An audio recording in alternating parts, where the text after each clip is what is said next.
fade in, fade in, fade in, fade in, fade in. No, God! No, God, please, no! No! No! No! Buck Rogers, it's got everything in it, every ingredient. George made a movie that he wanted to see, not a movie that he thought the public would want to see, because if he thought that if he'd made a movie like that, we would be seeing a disaster film again or something like that, probably. And touch of the Flash Gordons as well in this. It's got whatever you want it to be. It's a pure entertainment. It's like a roller coaster ride, and it can be interpreted as long as you enjoy it, which is the intention of it. Well, you're assuming that I train Ray. Exactly. Sneaky. Do I? Sneaky. I know I have to be really careful. People say, was it difficult to pick up and wield a lightsaber again? And I go, do I pick up? Is it difficult acting in this movie? Am Well, I in this movie? I can promise you my part is twice as big as it was in Force Awakens. Are you bummed that Luke didn't get sort of a reunion with Han Solo? Absolutely. In fact, when I was reading it, I thought, if Leia's trying to mentally contact me and she's not successful, she'll rush to his aid. She'll get close to him and then get into some dire situation, and that's when I show up for a big yay! Save her life. Then we rush to Han and are in the same position that Rey and Finn and Chewie are. Too late to save him, but witnesses. And I say, because it would carry so much emotional resonance into the next film. For us, his wife, his best friend to witness, instead of two characters that have known him, what, 20 minutes? When I read 8, I told Ryan, I fundamentally disagree with virtually everything you've decided about my character. Luke would never say that. I'm sorry. Well, in this version, see, I'm talking about the George Lucas Star Wars. This is the next generation of Star Wars, so I almost had to think of Luke as another character. Maybe he's Jake Skywalker. He's not my Luke Skywalker. Something that George initially set out to do was a kind of 3-act saga with these 3 trilogies, and I think we felt that we should honor and respect that.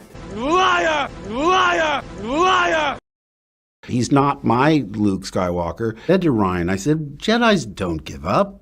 I mean, even if he had a problem, he would maybe take a year to try and regroup. But if he made a mistake, he would try and right that wrong. So right there, we had a fundamental difference. I think that the thing that George never did was maintain the status quo. And I think that that's really important because... Fuck you, fuck you, fuck you, fuck you, fuck you, fuck you, fuck you! Who is this guy? How did the most optimistic, hopeful character in the galaxy turn into this hermit who says it's time for the Jedi to end? I read that and I said, what? I mean, that's not what a Jedi does. I mean, a Jedi is optimistic. A Jedi has tenacity. He never gives up. He doesn't secrete himself on an island. But it certainly surprised me to hear Luke say it's time for the Jedi to end. I said, what? Yeah. Luke was the most optimistic, hopeful character. And Yes. I had a real, sort of a back and forth with Ryan. I said, Ryan, a Jedi doesn't give up. I remember you saying that, yeah. A Jedi, if he does something wrong, he makes it right. Even if he's traumatized and goes away, he regroup within, 6 months, but 20, 30 years? And come on, that's a little bit overindulgent in my... I hate them!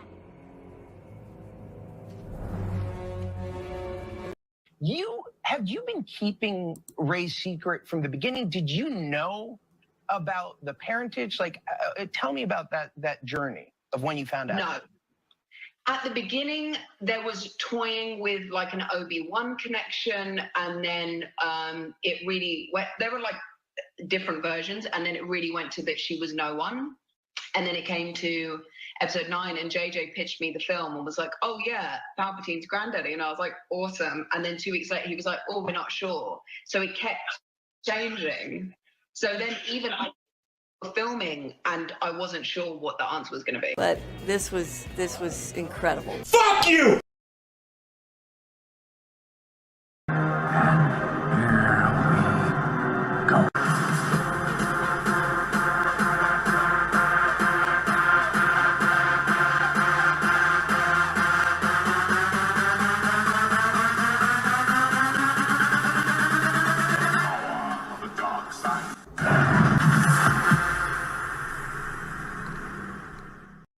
Fade in.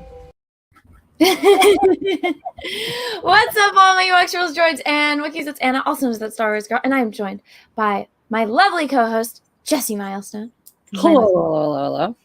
I'm here. So I apologize. I am so late, guys. I woke up late, and then everything's just been going late because I didn't feel very good last night. I don't know why. I feel fine now, just like sleepy. It's like, you know, when you sleep so hard that you wake up and you're sleepy from sleeping so hard? Yes, all the time. That's me right now. I'm like, oh my God, I'm tired from sleeping. I hear you. But we got a lot of stuff to talk about. And while I was playing all of those clips, I was simultaneously trying to find this video that I posted back in February. Mm-hmm. But Chet, I didn't know if you guys know, but Jessie didn't know. So, no, guys, it's not COVID. I don't have COVID. So, if anyone is familiar with Jordan B. Peterson, he had this book come out called 12 Rules for Life. Well, now, this one dude, who I'm going to show you a clip of him, he decided to turn Jordan B. Peterson into the Red Skull for Captain America. And this guy, his name is Ta-Nehisi Coates, which I always say his name wrong, so that's me saying it slowly. So back when I found out that he was going to be writing a Superman movie with J.J. Abrams and Warner Brothers, I looked up this guy when I was doing research for my video, which, Jesse, did you know that doing research is stalking? Yeah, of course, obviously. Yeah. I don't know if you know this, but I got accused of being a creepy stalker because I scrolled through somebody's Instagram and IMDb and LinkedIn. You didn't hear about this? No, that's news to me too. God. Oh yeah. So it's these people that do this podcast, but a couple of them got really bent out of shape that Henry Cavill posted about his new girlfriend, and she and him both publicly announced their relationship via photo on Instagram, and I scrolled through her Instagram, and I tweeted about it like I always do. But because of that, I'm a creepy stalker. Anyways, let me show the really regular thing. That's like a very normal person thing to do. I know, but so and I was every other chick in the world who has a crush on Henry Cavill did the exact same thing. Well, and it's not even for that. I'm like, it's funny. I was like, you're okay with me going and doing research and finding a video from years ago of somebody that's working on Star Wars that said something, you know, really fucking controversial like a few years ago. You're okay with that. But me scrolling through somebody's public Instagram, apparently I'm the embodiment of all evil and creepiness. Clearly. But I'm going to show you guys this video of the guy that is going to be working with J.J. Abrams on a Star Wars movie. His name is Ta-Nehisi Coates. I didn't know who he was until this. And by the way, this is also a guy that said he demonized first responders during 9/11. Oh yeah, that's my favorite. Yeah. Already wonderful person. So that's just that guy's little portfolio. But so I'm going to show you guys this video. I'm going to have to mute myself. But so this is the guy that's going to be writing Superman with J.J. Abrams. Take that in mind. Question one must ask is why so many white people have difficulties extending things that are basic laws, you know, of how human beings interact to Black people. And I think I know why.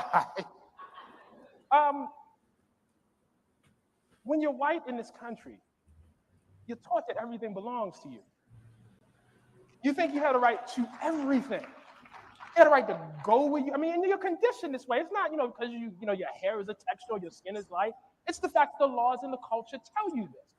You have a right to go where you want to go, do what you want to do, be however, and people just got to accommodate themselves to you. Question one must ask is why so many.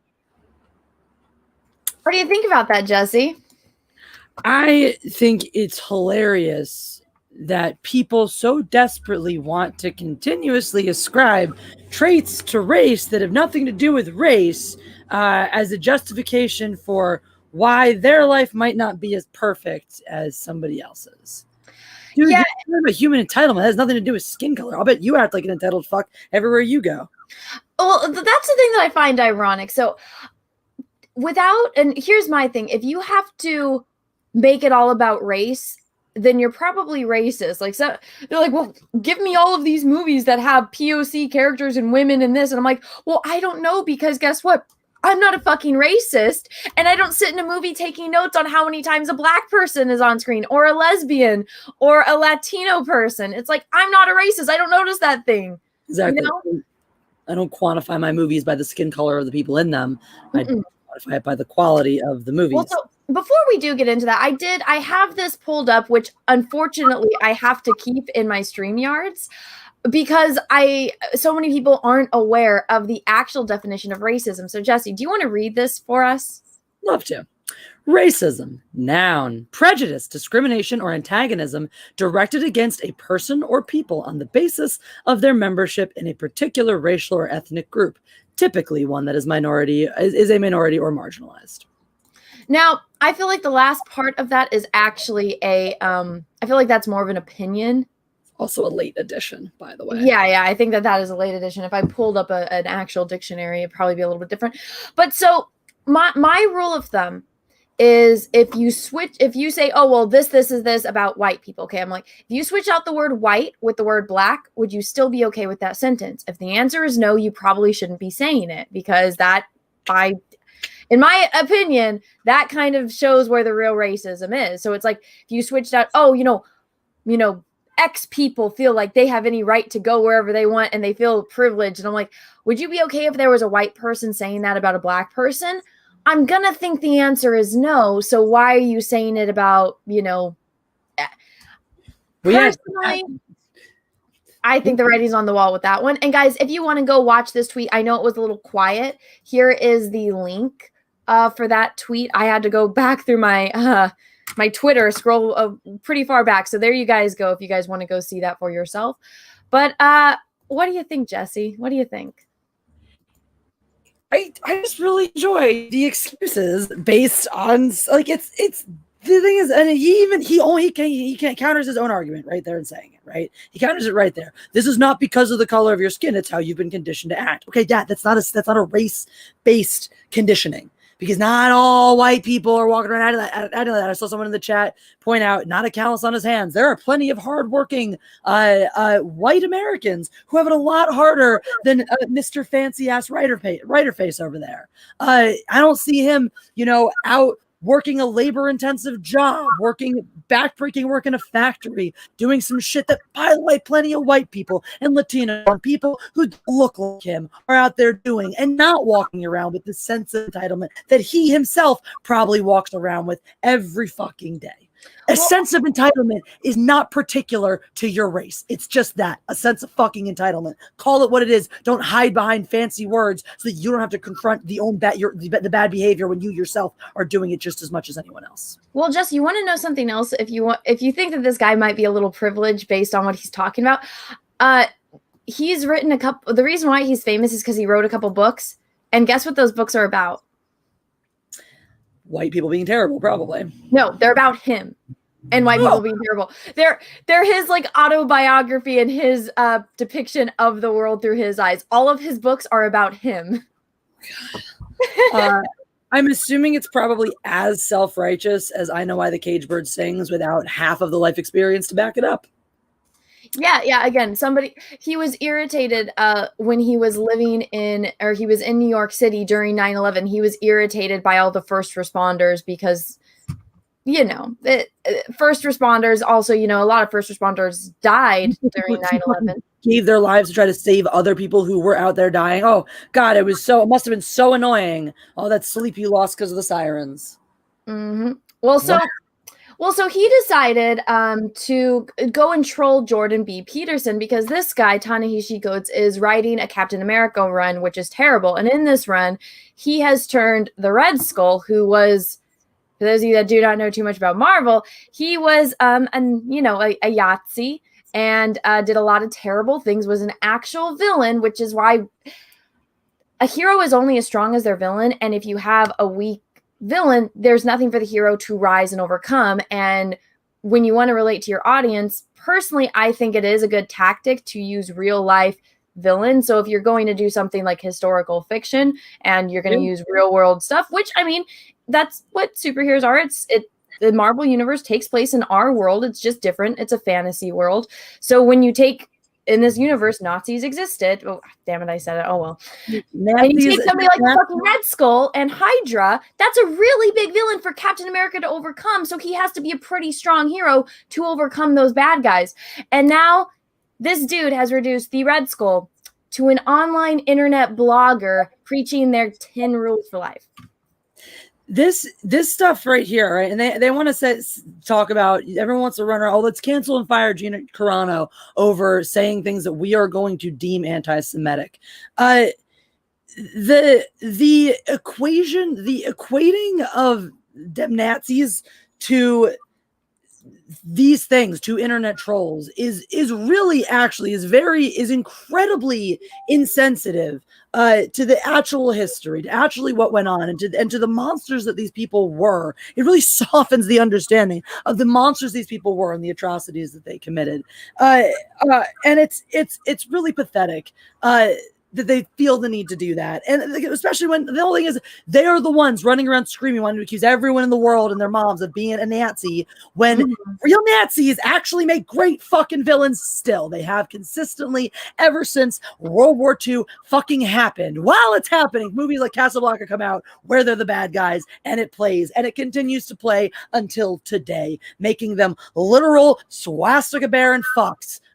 Makes a good villain that we can all love to hate. It is so narrow-minded and idiotic to want to take that brand and then stick it onto a much more benign form of human being that may be unpalatable to you, that may be evil and awful to you, but to be so small-minded as to think that that brand and that moniker deserves to be stuck onto a person like that shows your level of ignorance. And at a base level, it is anti-Semitic. It is incredibly bigoted towards all the people who suffered in atrocities like that, because it takes away, it removes any understanding or value of what people actually went through and suffered, when in your little tiny mind, some a-hole on a keyboard is just as atrocious as Adolf fucking Hitler himself. Grow up. Well, I mean, it's just, this is why learning history is so important. And I mean, I'm not Jewish or German. Based on SJW things, I technically have no stake in that race. That didn't change the fact that when I went to Germany, when I went to Berlin, when I went to a concentration camp, you can still feel that, and you can still see the atrocities that are left behind by actual evil. I personally, in my opinion, that is the most evil that I think has ever existed on the planet Earth. And when you literally take people, herd them like cattle, treat them like worse than animals, because animals, I don't know, maybe some people treat animals badly, but when you go and you actually go to ranches or you go to, dairy farms, they don't treat the animals bad. It's not like they're beating and torturing these cows or cattle. Some places, I'm sure that there are terrible places where the animals are in terrible conditions, but not in America, and not like that. Well, maybe some places in America. When you're raising cows for food, you're not starving them within an inch of their life. Let's put it that way. Exactly. And you're not working them to death, and you're not torturing them, and you're not making them like fight over using a toilet. Yeah. You can go, if you just need to learn your history. And so, yeah, that is why they make good villains, because they were actually evil. Holy shit. They were actually evil. They were actually racist. They wanted to commit genocide. I don't think you can get more evil than that. And I mean, they weren't opposed to torturing children and doing experiments on children. I mean, you go to the concentration camp I did, they had children's eyeballs. Like, once you see that, you can't unsee that. And it's very, like, it makes my skin crawl thinking about it. But then you have idiots like that who is racist against white people for whatever fucking reason, even though he's more privileged than me. He's more privileged than Jesse. He's more privileged than a bunch of people that I know. And he's screaming that, oh my God, white people are racist. It's like, whatever, dude. I don't know what your bubble you're living in. But then, let me go and share my screen. I'm going to show you there we go. What tweet started it all. Are you ready to see how Jordan B. Peterson discovered that he was now the infamous villain Red Skull? I'm here for it. So, over on Twitter, and I follow Jordan B. Peterson, but I don't really see his posts because, the way Twitter censors things. So somebody said, yo, Jordan B. Peterson, let me know if this looks familiar. And so this is Red Skull, the Red Skull. 10 rules for life, chaos and order. And it's like, wow. So this is because I don't know if anyone has read Jordan B. Peterson's book. I got to the lobster part and I got bored. But personally, I think everything that I read in Jordan B. Peterson's book, I'm like, this is all common sense. Like, I'm not learning anything because I already knew all of this. But apparently it's very controversial. I didn't understand why from reading it. It's like, clean your room. And it's like, okay, hasn't mommy and daddy been telling you that since you were a kid? But whatever. He's very traditional. That's all. That's the only thing you can take umbrage with is he's very traditional. If you don't believe in traditional lifestyle, a traditional way of being, then his rules for life aren't going to work for you, and just move on. Jordan Peterson is very convinced because he's the guy who wrote the damn book. And so he should be as convinced as he is that his rules are the right ones and the ones you should live by. I think it is 100% on brand that a psychologist who wrote a book about how to be, every time he goes out and talks about it, 100% sells you on the idea that his way of being is the right way to be. Who would he be if he went out there and tried to go, oh yeah, probably somebody else's way is better. But that doesn't mean that it is the absolute one and only way for everyone in the world to be. The problem is that people are too fucking dumb. Once you can't separate things like the information is out there if you want it from you're being forced to know it. Like, it is not harmful if other people want to go read 12 Rules for Life and get a great deal of value from it. It is not hurting you one little fucking bit. So why do you have a problem with it? Well, I think another problem was that all the kids at Harvard, take in mind, Harvard University, were acting like they were oppressed, and he went there and he's like, what the fuck is wrong with you? He's like, you're all at an Ivy League school. You're all at Harvard University. Not a single one of you are fucking oppressed. It's not like you're a kid into Haiti, that drunk 3PO helped, that was living in like a shack made out of broken pieces of buildings, and you don't know where your next meal is going to come from, and you can't eat or you can't drink or eat products made from real milk because you've grown up on powdered milk because milk isn't available to you in your country. You don't know if you're going to be able to get a clean drinking water that day, as compared to somebody who goes to Harvard University, one of the most prestigious schools on the planet.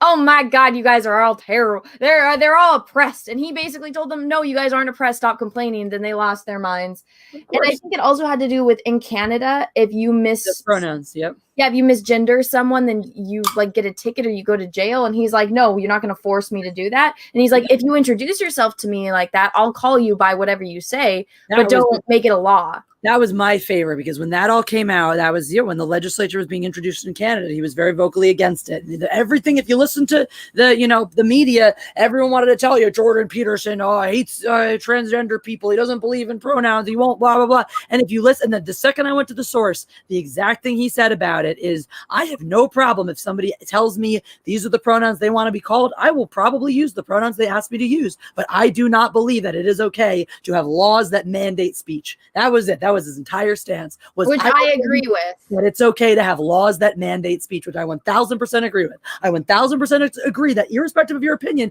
it is common courtesy to just call someone what they ask you to call them, like a fucking nickname. But I also agree that it is 1000% wrong for laws to tell me what I can and can't say and how I can and can't address my fellow people.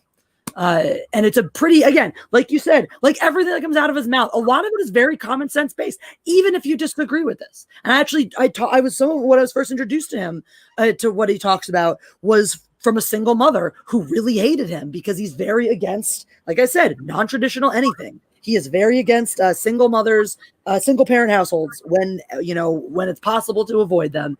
And he has very good opinions as to why that is. I don't necessarily agree with that. I don't necessarily think that you can't have a healthy upbringing in a non-traditional household. I think there are plenty of other ways to give the children the influences they need.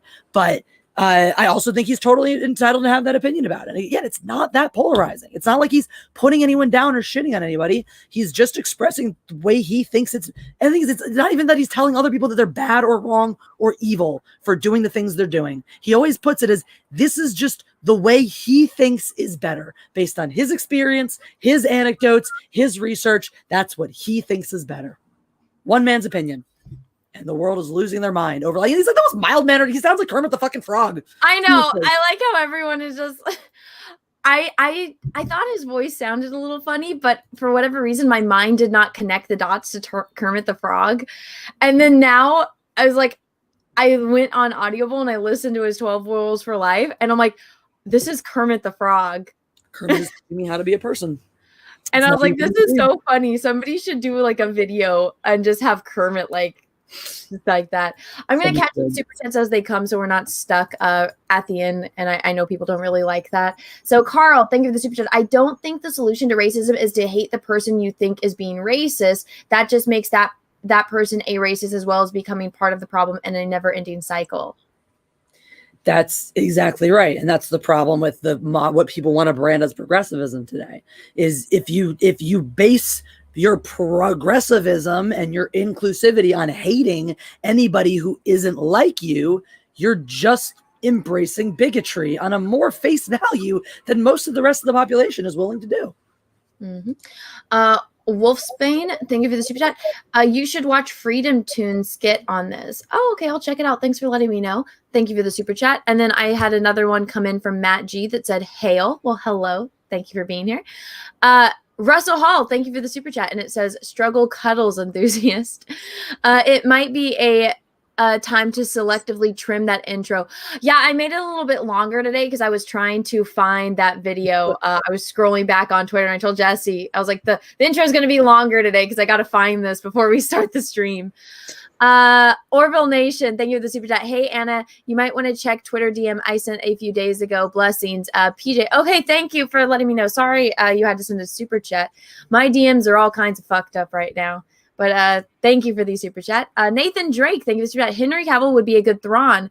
Look up Thrawn Outbound Flight on Google Images. It's official art for the book from the early 2000s. So I am a Thrawn fan. I have seen the art for Thrawn. And personally, I don't think Henry Cavill is the right body type.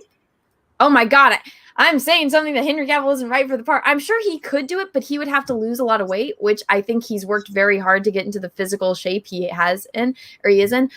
I think the perfect casting for Thrawn, and also Henry's not old enough.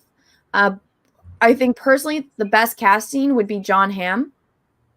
I think he looks just like Thrawn, and I think he would be a perfect choice because I've seen him be serious, and his performance in Mad Men did it for me, and I think he would pull off a very fantastic Thrawn.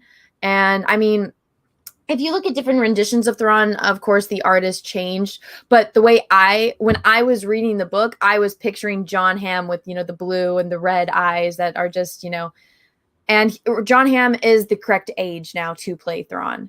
If they did like a back, showing Thrawn when he was younger, that might be a little bit different. But based on everything about Thrawn, I think John Hamm is the best. Henry would be better for a Darth Bane. Because Bane, when you read what Bane looks like, he's a gigantic, beefy, like muscle man who has no hair because he was mining. I'm blanking on the metal. It's the metal that they make all of the ships with in Star Wars. But to mine that, it emits like this. It's not toxic it won't kill you, but it'll kill any hair follicles. But it's like like a radiation type thing. Yeah. Well, so Bane doesn't have any hair, so Henry would have to shave his head, which I'm sure he would do. But yeah, based on physicality, Henry it much more suits Bane than he does Thrawn. But thank you for the super chat. And I think I read those too, so I think I'm all caught up on super chats. Now we're gonna go down the rabbit hole of. Oh no, I did not.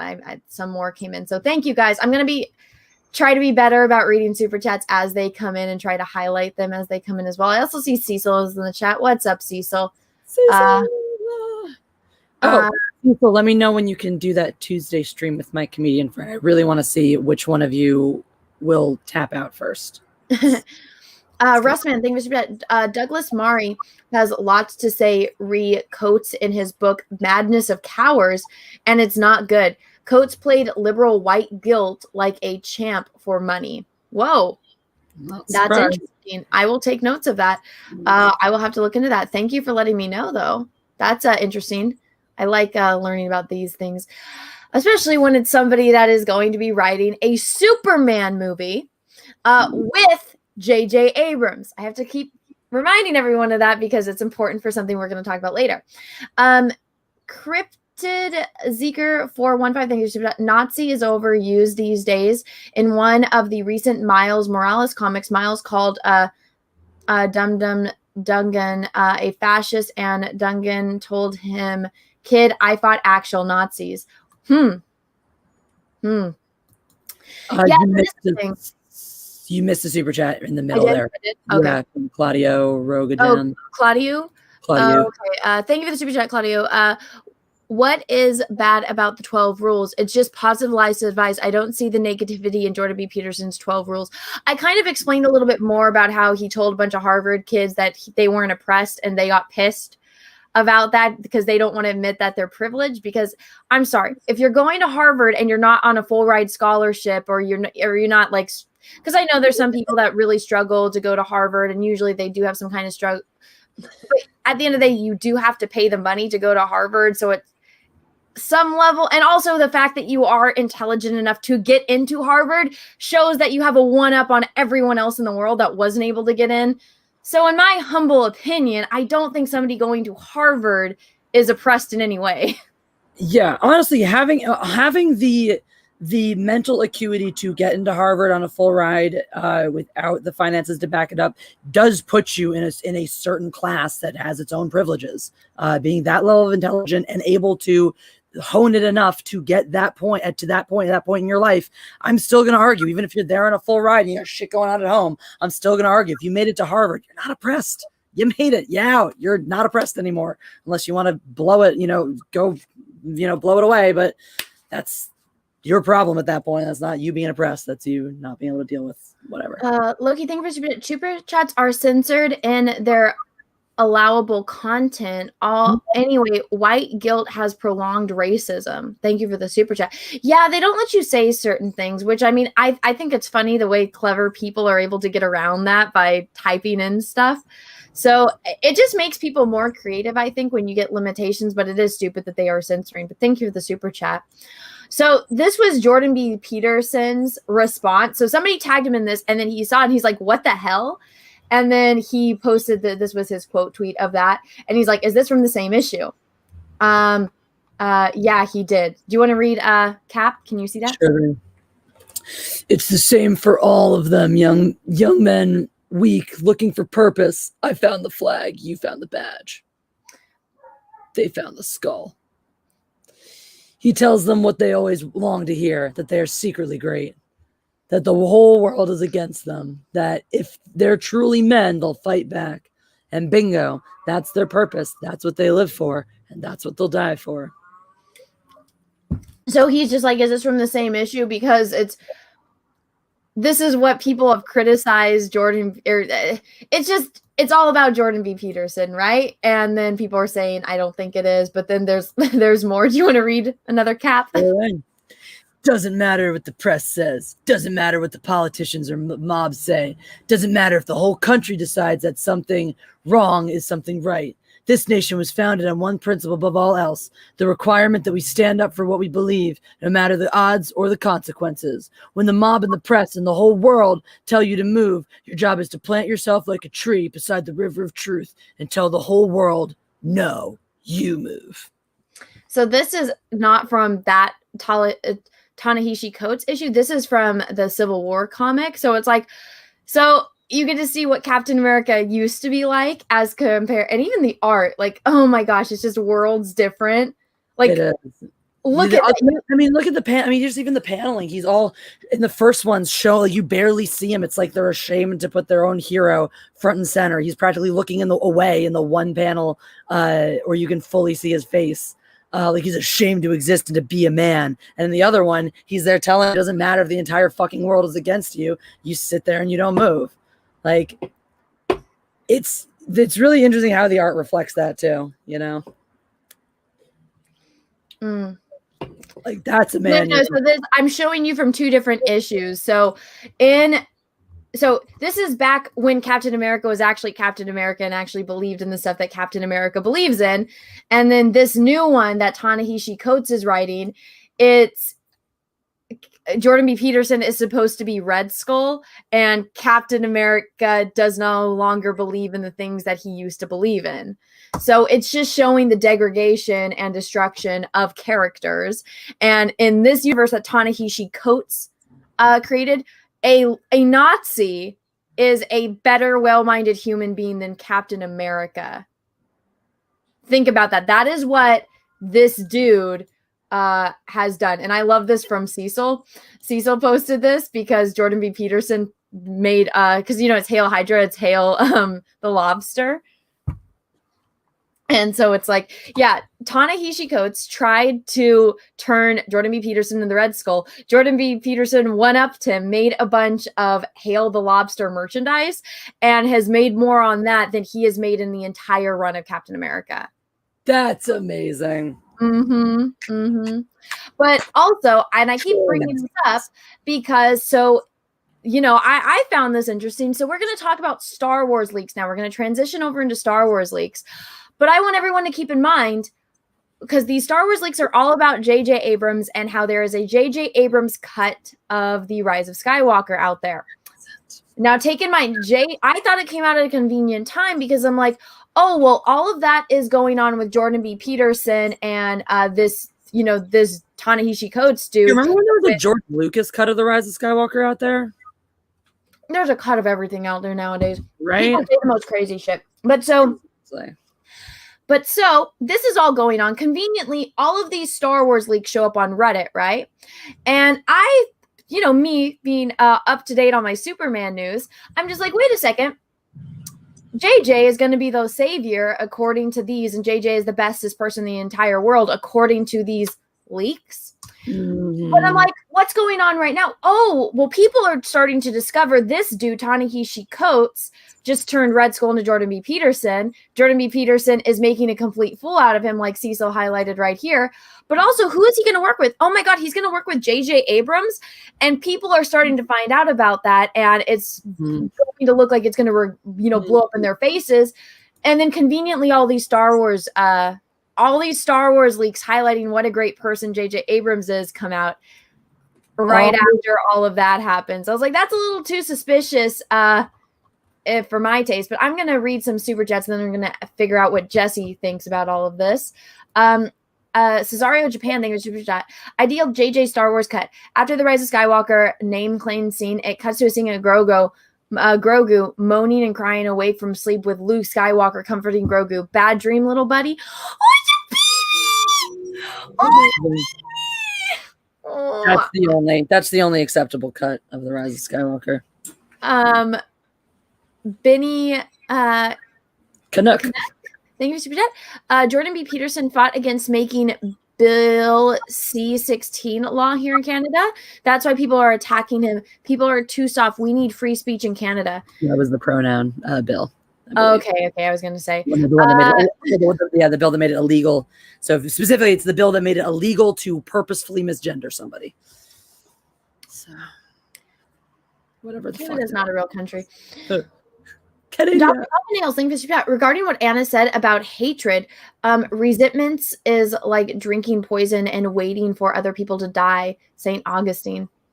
Exactly. I love that quote. I love that quote. That's such a great. My dad used to tell me that one too. It's like drinking poison and waiting for the other person to die. Here, this is a little slightly off topic, but I think that there's emotions that I think everyone should feel. I think you should be able to feel resentment and hatred and anger because it's not healthy if you don't. So when it comes to resentment, because there are a lot of people that I resent and I have that, but I don't focus on that 24/7. It's like when that person is brought up again, I think about what they did to me and I feel that and then I move on. So, I think in the context of the quote, when people think about that resentment, it's the stuff that you hold on to all the time that does poison you, essentially. What you're talking about, I agree, is completely healthy. You feel it and then you let it go. So when you think about the person or they come up or they come into your sphere, you have the same reaction, the same feelings. But when you sit and you stew in it and you can't just move on or live your life, you just have to focus on it all the time, then it becomes completely toxic. Yeah, I mean, I don't know, because I spent a majority of my life being very angry because I have anger issues. I say this all the time. In the Inside Out movie where they show the little emotions, mine 100% is ran by anger. Like, and I know, yeah, that's a path to the dark side, but I think it's finding a symbiotic relationship and learning how to control and to channel that in a way to make your life better. Like, when I am pissed beyond belief, I do my best work. Yep. You know, it really motivates me to prove others wrong, especially when I'm angry. Yeah. So I mean, I know that I'm a very slow painter because I do oil paints, but I did this and it takes me forever. Jesse knows it took me 6 months to do that. I was pissed beyond belief when I painted this, and I almost finished this painting in a day. The only reason why I didn't continue was because I passed out. And then when I woke up, I was no longer angry because the thing I was angry about got resolved. And I haven't been able to sit back doing this. But I mean, this would have taken me like 3 months. And I did it in a day.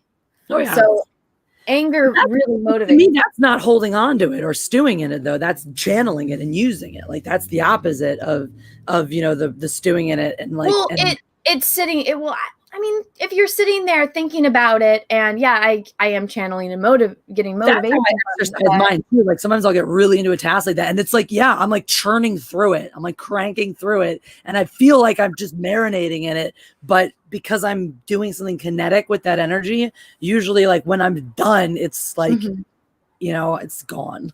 Yeah. Well, I mean, look at my channel. I made my first video because I was pissed off at what happened with The Last Jedi, and I didn't understand what was going wrong. And then my second video, I'm fucking livid out of my mind because I saw that interview with Kathleen Kennedy and J.J. Abrams where she said that girls couldn't relate to Luke Skywalker, and it made me my head explode. And so I don't know. I think anger and resentment is a healthy part of the human psyche. I think it's just because those are seen more as negatives, people want to push it away or hide it, or, Oh, I don't think it should be hidden. I think it should be expressed. I think it only becomes negative when you don't express it. Yeah. I think that to me, that's what resentment is, though, over anger. Like, resentment is anger that you don't express. That to me is what resentment is. Like, well, sometimes anger, it's not healthy to express it. Like, there are people that have done some really fucking bad shit to me or to other people that I care about, and it wouldn't be helpful to say anything, and it would. Expressing your anger, though, doesn't always mean expressing it at the thing that's making you angry. It just means having a way to get it out somehow. There are plenty of people that make me angry that I cannot confront directly. But if I hadn't found Krav Maga, I would probably have killed somebody at this point, because I physically need that. Because I carry so much anger, I'm a very angry person. I need to go places sometimes to just beat the shit out of something. Otherwise, like, I don't know what to do with myself, because I'm all about anger. I love it. I live it. I breathe it.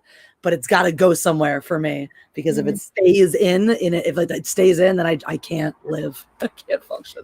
Yeah, because it's like, it hurts them more than it hurts me to not say something, because if I said something, it would turn around and bite me in the ass, even though I'm right. Even though I can prove what the person did. For that, like I said, I don't think expressing your anger means literally expressing it at the person you're mad. No, I'm not trying to explain this to you, because you know exactly what I'm talking about, and I know you understand what I'm saying.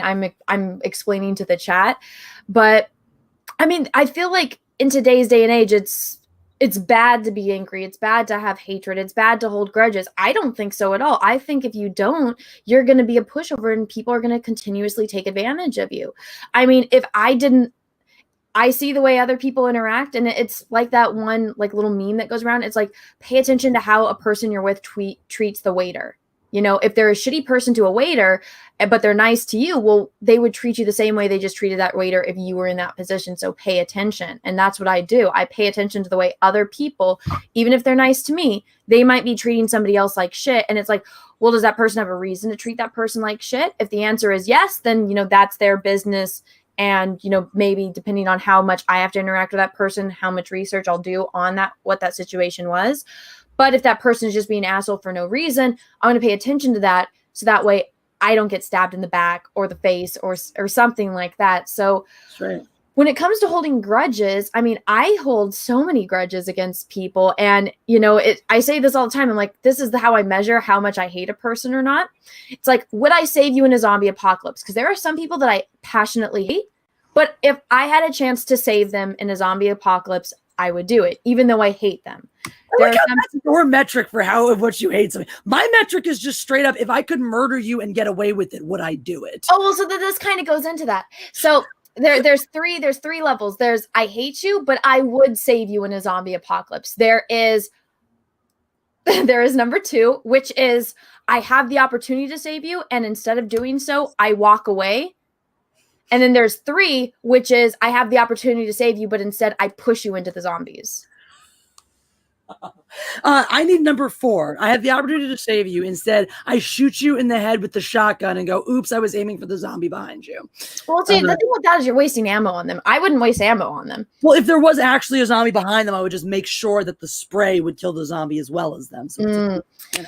No, I would want them to be devoured by the zombie. Like, I would want them to have a terrible, terrible, miserable death. And I would be happy knowing that maybe I shoot them in the leg. Thus there you go. That's one. Expending a single bullet to then. So that's still. Because then, then you're distracting. That's still number 3. That's still number 3, basically. Because then you're distracting all the zombies by letting them be bait.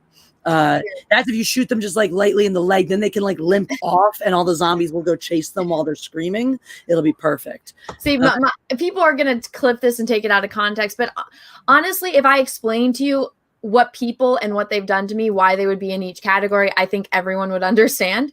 You are less brutal than I am, though, because once you make the hate category for me, your ass is getting eaten by zombies. Like, if I put you in the category of I hate you, which, by the way, does not take much. I'm not one of those people who's like, I reserve hate for certain. No, if I fucking hate you, your ass is getting eaten by zombies. I ain't put my neck out for you. I see that. That's why there's different levels of hatred for me based on what people have done, you know?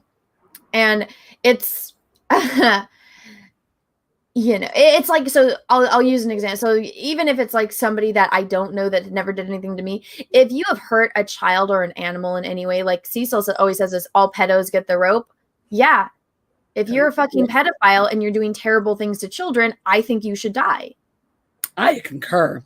I was even saying that is a person that I would go out of my way to push into zombies, because I'm like, you deserve a terrible fucking death. And you know what? The zombie death is probably not even good enough. It isn't even a more, sick way to die. I feel like you should be tortured more if you are doing anything to hurt a child or anything to hurt an animal. That makes my blood boil. I feel like whatever you did to the child or the animal should be done to you with a hot poker. But see, they might like it. That's the thing. You'd have to do something that would not be enjoyable. No, because if they're inflicting pain, they're probably a sadist, and therefore they probably don't enjoy it being inflicted upon them. So let me grab this super chat because this completely digressed. Loki, thank you for the super chat. Boundaries are healthy. I agree. Boundaries are healthy. Let's see. Russell Hall, thank you for the super chat. Would you bang Gates McFadden to save Cecil in a zombie apocalypse, or are you still sore about the Florida incident? I would never have sex with a woman. I'm sorry. Sorry. Death first. Everyone's just like, you would just let Cecil die. There are men that I wouldn't bang to save Cecil's life. So I'm just saying. And look, gross men. Like, I would bang, reasonably, even like probably like a one bagger. But there are men I wouldn't bang to save Cecil's life. I saw one. It went away. Let me refresh this because, guys, I'm trying to hit these as they come so that way they're still relevant. Let's see. Benny Canuck, thank you for the super chat. Everyone should read The Disease to Please, Curing the People-Pleasing Syndrome. It's a good to be polarizing sometimes and knowing your boundaries. I don't think anyone would ever classify me as a people pleaser. I have a series called Meant to Offend. Mm-hmm. My entire live stream last night was meant to offend. I actually managed to offend one of my actual real life friends. We're good now. Everything's fine. But I was like, oh, of course the person I actually offended is someone I know in real life. So. But thank you for the suggestion. And then the Rocky Intergalactic Woke, and it won't show me the rest of your name. Also, did you know that there is a canceled J.J. Abrams Superman called Superman Flyby? Do you think it will be reviewed, or will you see Calvin Ellis Superman? Calvin is inspired by Barack Obama. Yeah, I think we're going to get a black Superman. I definitely think we're going to get Calvin, which, by the way, let me share my screen. When you're having Superman written by a black supremacist, in what world does he write the world's most powerful guy to be a white guy? I mean, that's just a no-brainer. Well, let me go see, because it's on one of, I don't think it's this one. Where was it? Okay, so this guy. So if they don't make him black, then they're going to make him a villain. It's well, so this is what Michael B. Jordan said when asked by Oprah. But so here's the thing. This, when I highlighted this and showed this, all of these weirdos that complain about there's no minorities in this, there's no LGBTQ plus representation ever in movies. But then when you actually get down to it, well, we need to have black superheroes. We need to have minorities, people of color, all of this. They're complaining about things that they don't even know exist. If they did know, it wouldn't be an issue. So Oprah in this clip is saying, you should be a black Superman. And then Michael B. Jordan points out to her, well, there already is a black Superman. Let me tell you about the character. And she's like, I had no idea that existed. And it's like, exactly. So you made up this problem that you wanted there to be a black Superman and said comics were racist and there needs to be a black Superman, yada, yada, yada. And then somebody that actually knows what they're talking about came in and said, well, there already is. So what you're complaining about is not even an issue. You know why people will never acknowledge those things, though? Why? Because that would mean that there were actual black people and black characters, creating black superheroes, black whatevers, etc.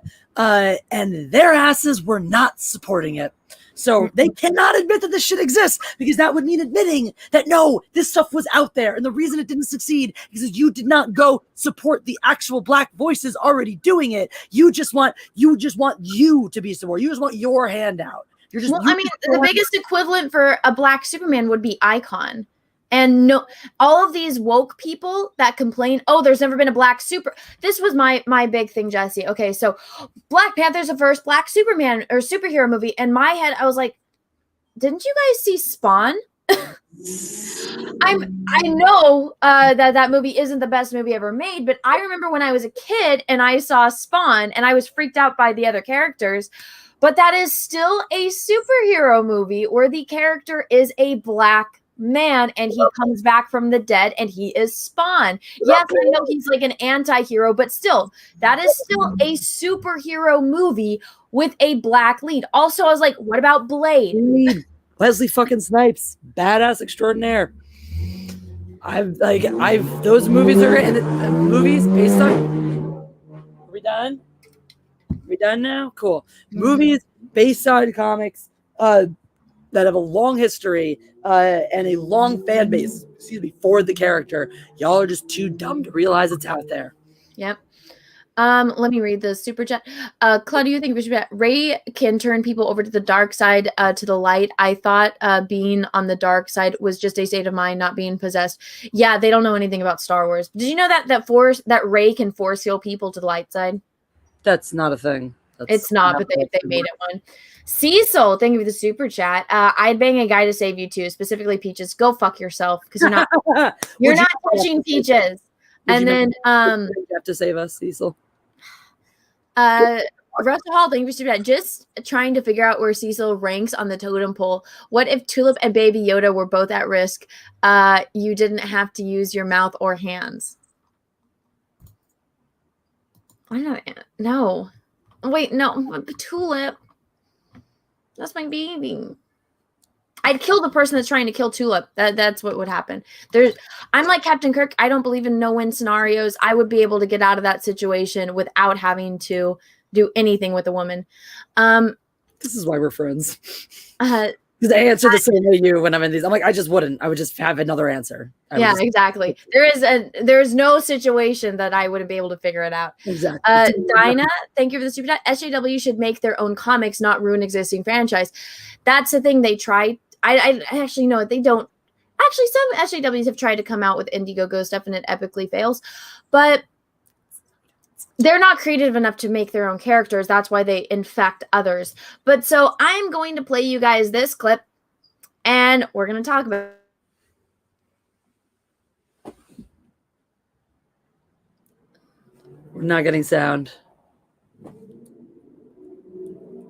Damn it, I forgot to share my sound. All right.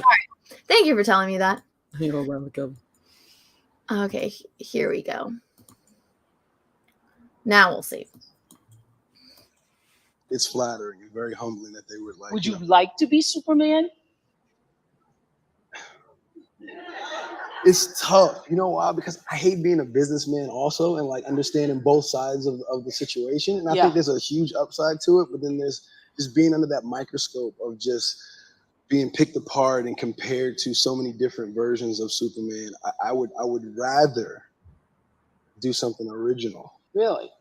But the chance to be Superman, I mean, it's cool. In your skin. I'll be Calvin Ellis. You know, there's another version of Superman that from Earth 23. I'm a comic book guy. Okay. You know, so Calvin Ellis is like, you know, Earth 23. I don't know who you're talking about. But So and I just had a little moment where I'm like, am I going to act like I know what he's saying? Or do I just do that little kind of, oh yeah, Calvin. Oh yeah. Oh yeah. There's another version of Superman in another dimension that is black already in the comic books that exist, and I think the comic book, you know, purists can accept that more than me being, you know, Clark Kent from Kansas, and I, that's a different thing. So That's a very different thing. Yeah, very different thing. Mm-hmm. I formed my opinion on Michael B. Jordan. I like him a lot. I mean, I always thought he was attractive, but I didn't know much about him. You know, anything he said and talked about. What a remarkable answer, honestly, to a difficult question, to a question that is a fucking trap, by the way, a question that is a total fucking trap. And what a remarkable and well-handled answer in every facet, in every regard, to say that he doesn't want to take up the mantle because of the incredible people that he'll be compared to who've done it in the past, to honor the people who've already played the role, to point out the fact that then also talk about that he'd rather do something original, to point out that fact that, hey, why do I have to go fill someone else's shoes when I could do something wholly new and original, and we could stop trying to make the comparison, and then to point out that, oh, by the way, if you want a black Superman, he doesn't have to be Clark Kent. He exists in another form. And the way he even puts that's something I think the comic book purists would be able to swallow. He doesn't want to sit there and point fingers, oh, the racists and the white people and the this. The comic book purist talks about it as a comic book guy myself, who understands what that means to actually care about these characters and their origins and who they are, you know. Understanding things like, he probably understands things like Clark Kent's origin story as the guy who lands in this rural town and is raised in the, you know, by these country bumpkin parents is a crucially important part of who Clark Kent is. And that story changes if he's black. It fundamentally changes. And that's not a racist thing to say. It's just a thing to say. And like, to me, that whole response that he gave showed a really nuanced awareness of everybody's feelings about the character. And he answered in a way that was respectful to both his own desires as an actor. It was incredibly humble too. I mean, how many other people sitting in that spot would say, yeah, make me Black Superman, you know? Yeah. So incredibly humble in that position on one of the, you know, on one of the biggest stages you can be on it as an actor, you know, in your own skin, to have that humility, and then to have that grace to navigate an answer that tactfully. I was really, really impressed with that. Yeah. And I mean, oh shit, god damn it. Sorry. I clicked and it took, oh no. Okay. I'd bang Michael B. Jordan to save Oprah. So there you go. So this is what I said this too. I was like, I think he would, I don't know. Well, I learned now why, because I was like, why the fuck is Cyclops in the Justice League movie when Cyclops was not a part of the Justice League? For those of you that don't know, the Justice League consisted of Superman and Martian the Manhunter deciding that they were going to form the Justice League. Batman didn't want to be a part of the Justice League. So the fact that they have Ben Affleck going around getting everyone in a team, I'm like, that goes against Batman's character fundamentally, but whatever, you guys, the Snyderverse was not made for comic book fans or superhero fans. It was made for Snyder fans and normies, but even normies don't like it. And so Superman and Martian the Manhunter went around and got people to be in this. The one that I grew up with was Jon Stewart. It was not Hal Jordan. That's just because of when I was born and who was Green Lantern at the time. So Jon Stewart was black. Then there's Hot Girl, Shayera. There's a romance between her and Green Lantern. But I mean, they would probably turn her black now because she's a ginger. So they do that. They're eliminated all gingers from media. So they'd probably make her black. Then it's Wonder Woman and Batman. That was the Justice League when I was a kid. It was not Cyborg, but they don't care about that anymore. So I was like, could you imagine if Green Lantern was played by Michael B. Jordan and he was the one in the movie alongside like Henry Cavill and Gal Gadot and oh yeah, Aquaman. But I always forget about Aquaman because But if they say put him in instead of Cyborg or added him, honestly, a Michael B. Jordan Cyborg would have been way better than a Ray Fisher Cyborg. He's a little old for to play that role, but Ray Fisher is not very interesting to watch. He's not a good actor. So I learned later because I was watching one of Ethan's streams, and so it's because oh my god, why am I blanking on his name now? So Jeff Johns grew up in Detroit and Cyborg is from Detroit. So Jeff Johns is a huge Cyborg fan. So that's why Jeff Johns made Cyborg such a prominent character and made him in the Justice League, even though he's not. He's a Teen Titans character. And so that's why Cyborg was in the movie and was a big part of the movie. And so that's why Ray Fisher is crying because his scenes got cut. And his ass never should have been in the goddamn thing to begin with. Also, like, it is poor form. It has always been poor form for actors to bitch about their scenes getting cut in movies. It is poor form when A-list celebrities do that. Your ass is not an A-list celebrity. Your ass did your first fucking feature film and is running around crying that you didn't get a bigger part. Wow, talk about the entitlement. You want entitlement? That's fucking entitlement. I do not need to see anything else Ray Fisher does. I do not like entitlement. Also, guys, there's over 500 people watching. Please smash the like button. We are at 390 likes. I don't know if that is YouTube censoring the likes like they have been doing. They've been removing likes like crazy. So please make sure that you smash the like button. Cecil, thank you for the super chat. I'd bang Oprah to save Michael B. Jordan. Cecil, that's not an out of character thing for you to do, though. Would you bang Michael B. Jordan to save Oprah? Probably not to save Oprah because she was a bitch to me in real life, but I mean, I would just use it as an excuse to bang Michael B. Jordan. You know what? I would do that for free. So I would do that without people saying. Exactly. I would just bang Michael B. Jordan. So. I know. I was like, there wouldn't need to be circumstances. It would be, could you? Yeah, would you if like the opportunity arose? And I'd be like, yes. But do you know something about Michael B. Jordan? So I guess like one of his like really big, he was I think in San Francisco, and one of his fans said, oh, because he posted a picture, and she's like, oh my gosh, I'm in that area. Can we meet up so I can take like a selfie with you and meet you? And he said yes. No shit. Yeah, I'm probably getting this story wrong, but it was something where, and I think he did something for one of his fans, and like she freaked out. Aw. I know, like, yeah, I guess she was going through a hard time and whatnot, but I was like, oh my gosh, how nice. Let me read these super chats. And guys, then we're going to get into the Star Wars leaks because, yes, that is in the title. Alan Reese, thank you for chat. Bring Cecil on, girl. He'll wear a dress and a wig. If Cecil wants to come on and put on a wig and pretend to be a girl and identify as a girl for this stream, he's more than welcome to. Cecil, send me a DM on Twitter if you can. The provocateur extraordinaire, thank you for super chat. Why do I feel like I'm a bad person? Because I went as Steve Urkel for Halloween when I was a kid, because the modern world says I should. I'm 34. Wow. It's okay. Were you in blackface for it? That's the question that we really want to know. Feel free to plead the fifth on that one. We'll understand. Maybe, you know what blows my mind? It's like, I don't remember when the movie came out, I don't remember anyone complaining about Robert Downey Jr. in Tropic Thunder. I think everyone was amazed at his performance, and the makeup was so good, you know? And people understood what a joke was back then. Yeah.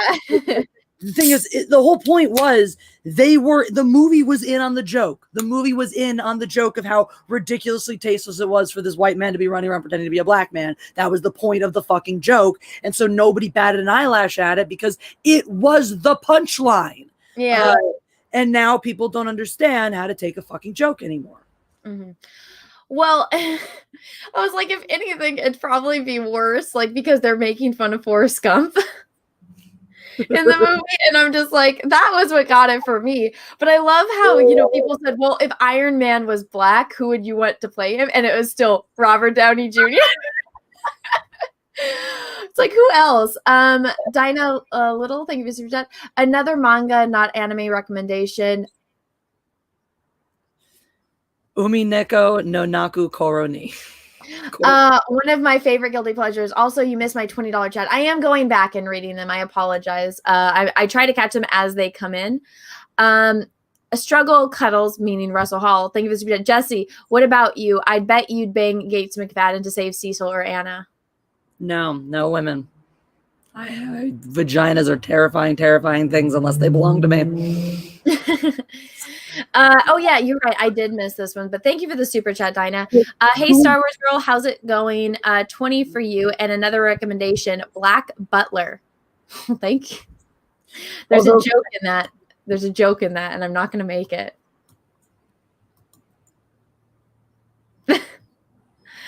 What's going on here? If I can, well, no, there's a world where who is this woman that we're apparently banging to save people's lives? Gates McFadden was Dr. Crusher in Star Trek: The Next Generation. Oh, okay. No. I'm like, if I'm going to stoop to those lows, I better be like saving Jeff's life, and she better actually be at least like butch enough that I can, No, she's a very feminine lady. Yes, that's why I said no. And if I gotta at least be able to pretend that they're a man in my head. I mean, I would hang out with Gates McFadden. She worked with David Bowie, so I'd want to ask her a lot about that and about Star Trek in general. But But Andy McCallum, thank you. Why was Oprah mean to you? Poor Anna. I don't really want to tell this. I won't tell all of it. So when I was in high school, I went with my friend to Hawaii because her grandparents were there with their timeshare, and she went and her parents didn't want her to fly alone. So she invited me and my parents said yes. So I got to go to Hawaii and stay with her and her grandparents at their timeshare in Maui, which was one of the greatest trips of my life. I got to see David Bowie's house. And so her grandparents took us to this secret beach, but it's a beach that's connected to this hotel resort that her grandparents are friends with. And because, they're just a nice old couple, and they were Polish, and the person that was like running the hotel was Polish. So they were really good friends.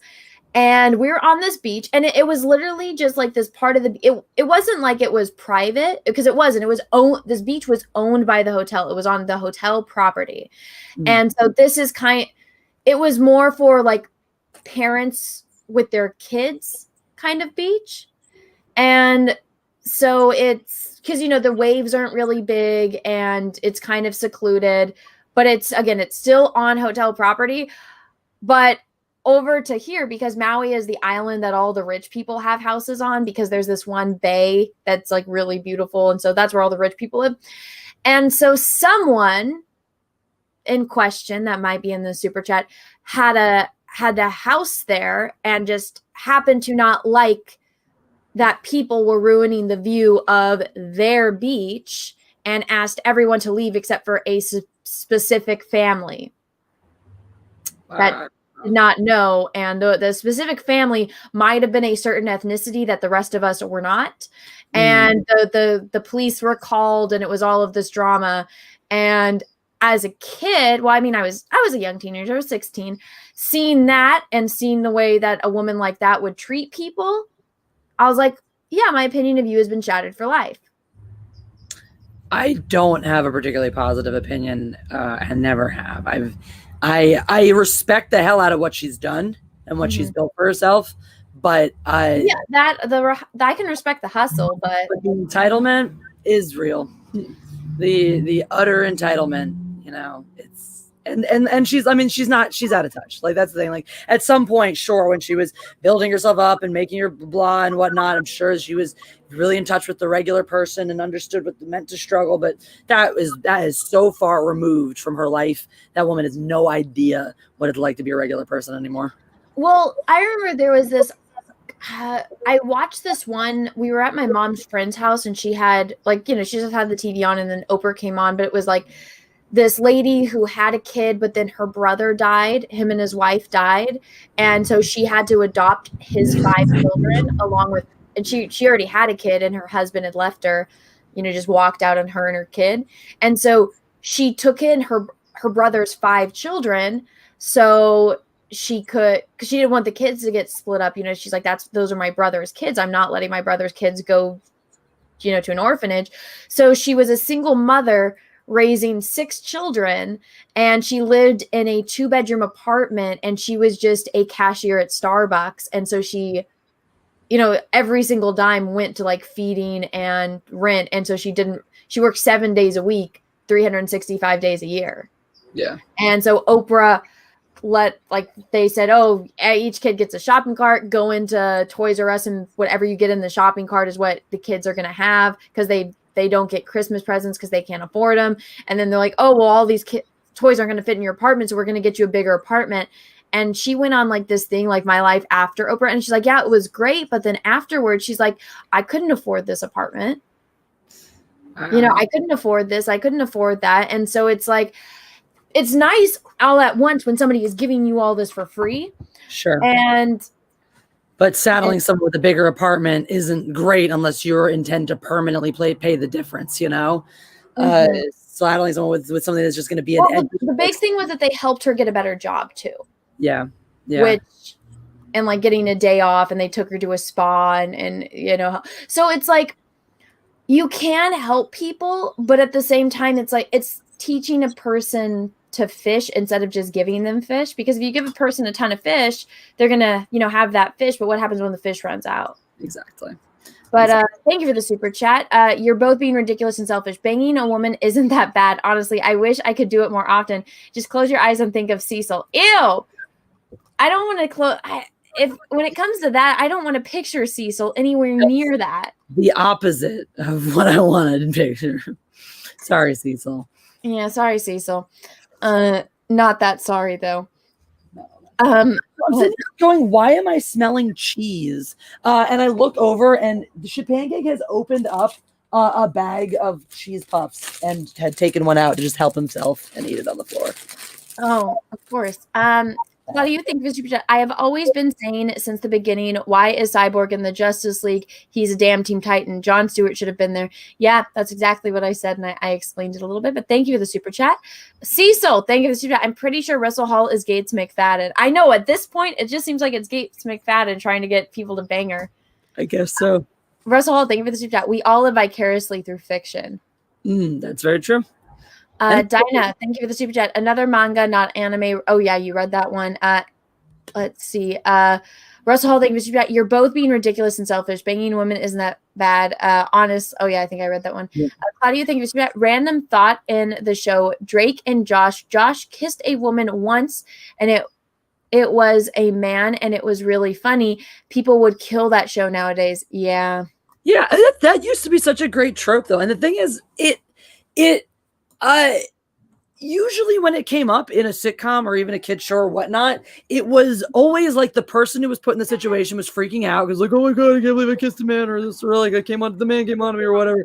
And it's always like their friends around them being like, dude, why are you freaking out? It's not that big of a deal. It was like these regular moments of like in a comedic and hilarious situation, introducing the concept of people being a little different from you. And it's like, oh wow, it's fine to make a joke, because making a joke and everyone laughing about it together is the beginning of acceptance. We're all too fucking sensitive. You can't laugh at me and my identity, because then I'll just dissociate and I'll never be okay again. And I need years of therapy, and I'm literally shaking now. Like, it's when did we all learn that, like, that fun was just shaking back and forth in our safe space?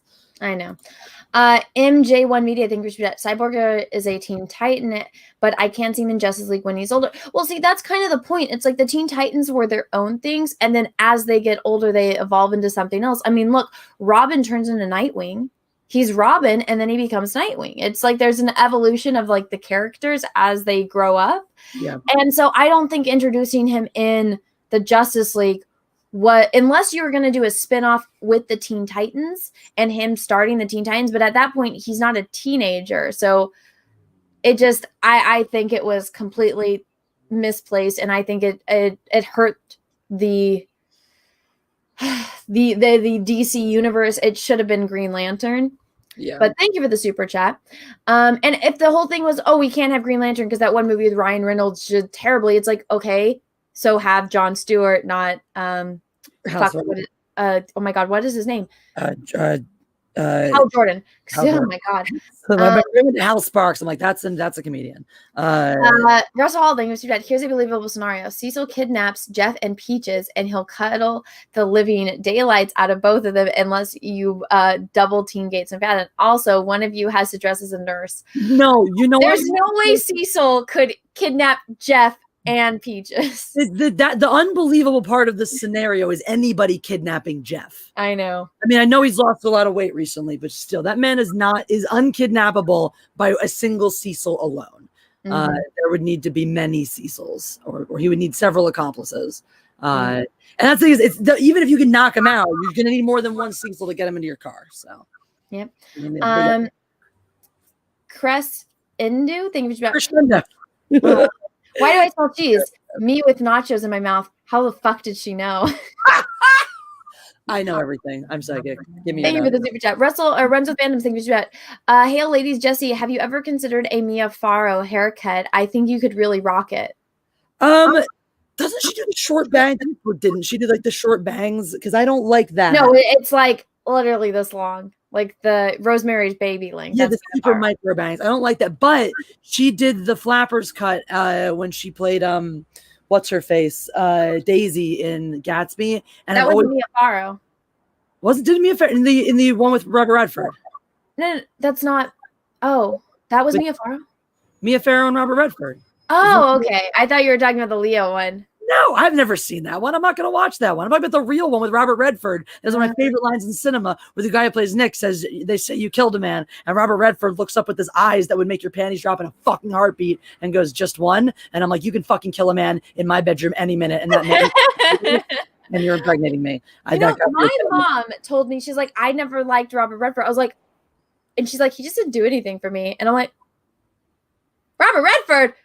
That's one of the most handsome men to ever live. You don't even like blonde hair, blue-eyed men. I don't. Shit. So if you're fucking saying it, you know that's fucking legit. No, Robert Redford. Oh my god, that was. If I saw a guy that looked like that in real life, I'd be speechless. Dude, have you seen Butch Cassidy and the Sundance Kid? I think so. Because nothing in that movie that happens in that movie matters, because it's young fucking Paul Newman and young Robert Redford just being fucking gorgeous together for 2 hours, 2+ hours.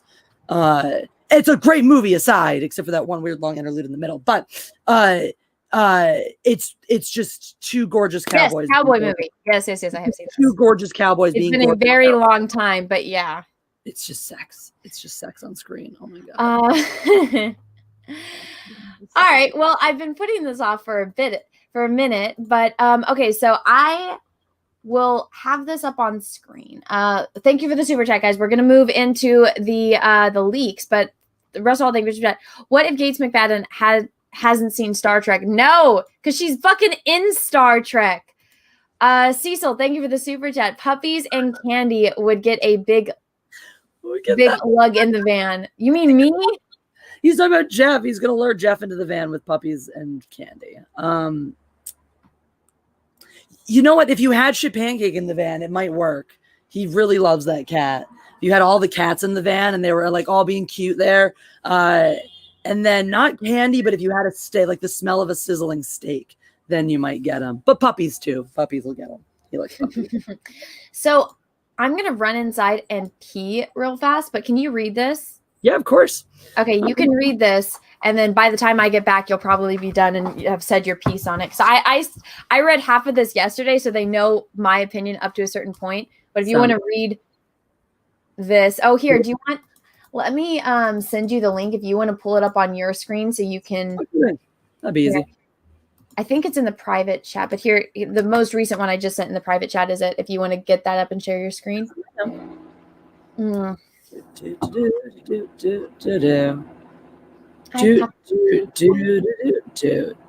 But so in this, it's basically somebody sent these to me, and then I didn't take them seriously because I'm like, this is just J.J. Abrams propaganda.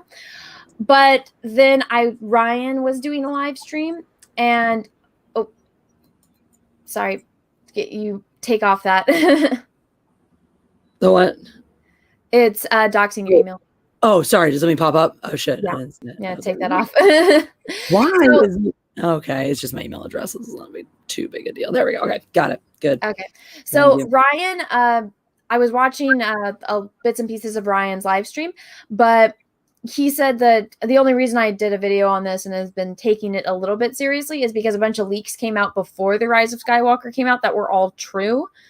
And then like information in it that didn't happen in the movie, but we found out later all of that was part of it.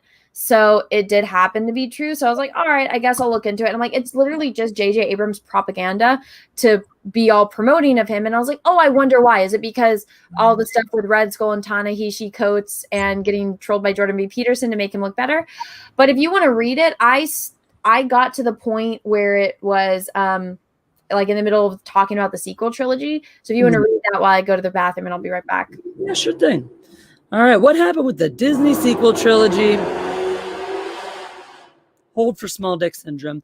What happened with the Disney sequel trilogy and the changes to episode 9? I worked on the sequel trilogy for its entire run, from The Force Awakens to The Last Jedi and The Rise of Skywalker. The world has changed, as has my position in the roots of this tree. In the next coming days, weeks, months, there will be several leaks due to shakeups at Lucasfilm. Leaks have become part of the culture of the company. I wanted to get some matters straight before that occurred. Who am I? Does it matter? There's nothing I could provide to convince everyone who I was without doxing myself. Something I'm not particular open to doing. Take this as gospel or with a grain of salt.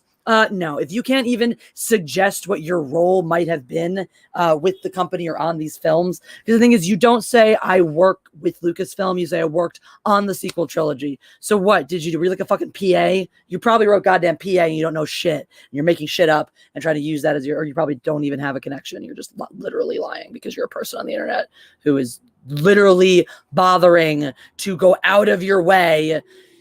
When you do that thing, oh, you don't believe me because I don't sound credible? Well, that's your business. Yeah, I really don't believe you now because you went out of your way to point out the fact that you yourself don't sound credible because you're not. You worked in Lucasfilm. No, you didn't. You did not.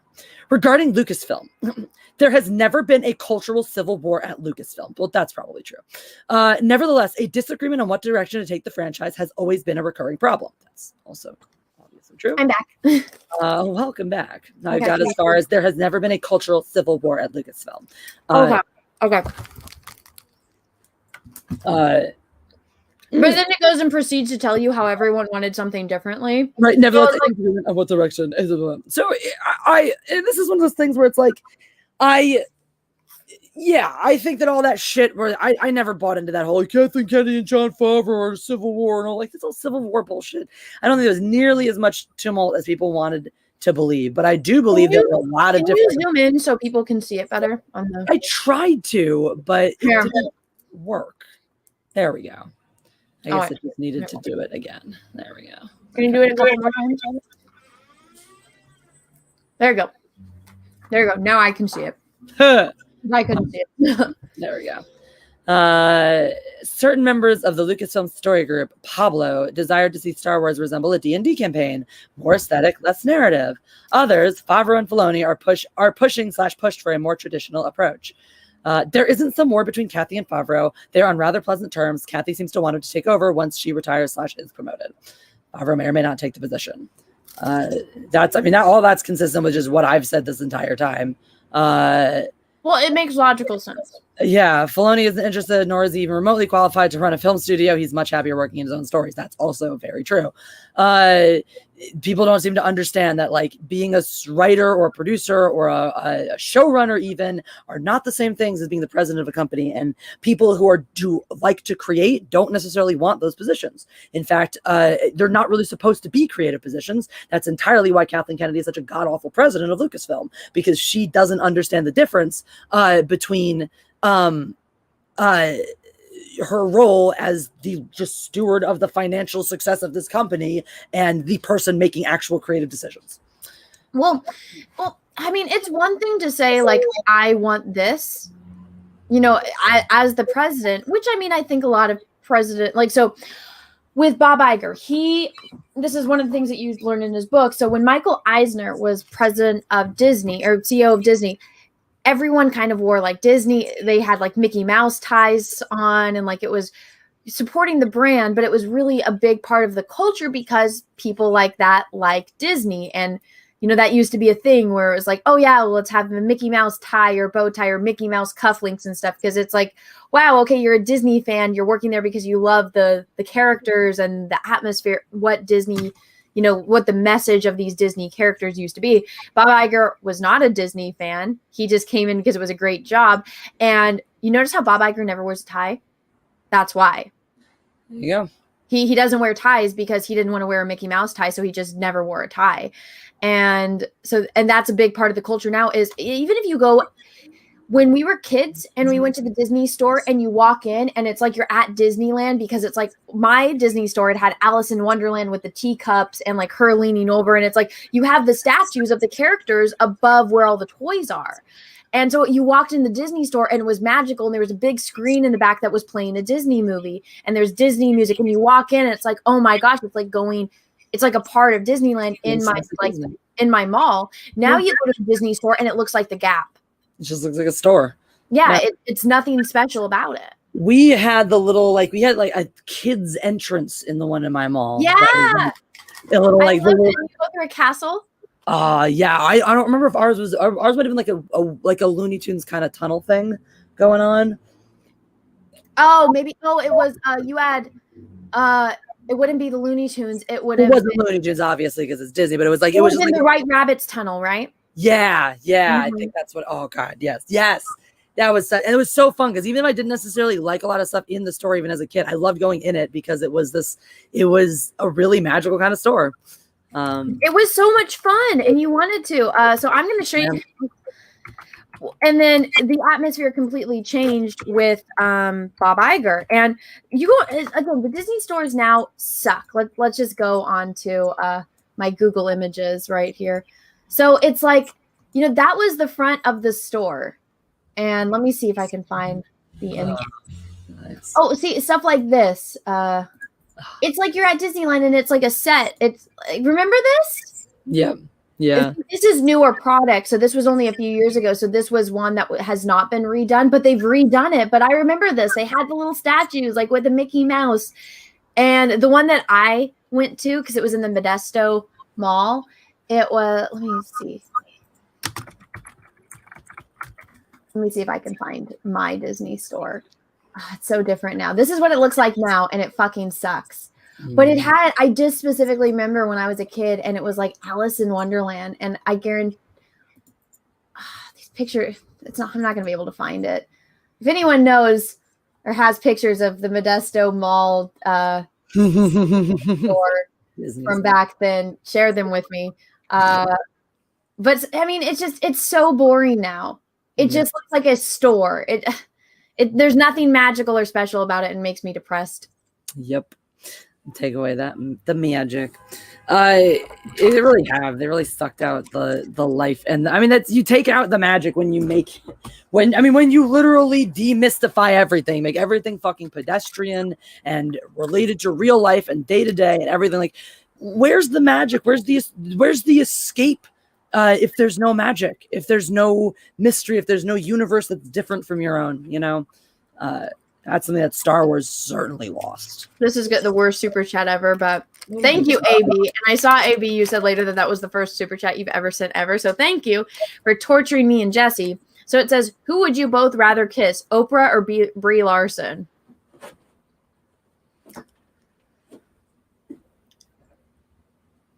Can I pick neither? No, we have to pick one. If I have to pick, I'm going with Oprah. I'm going to go with Oprah because I will feel less disgusting afterward.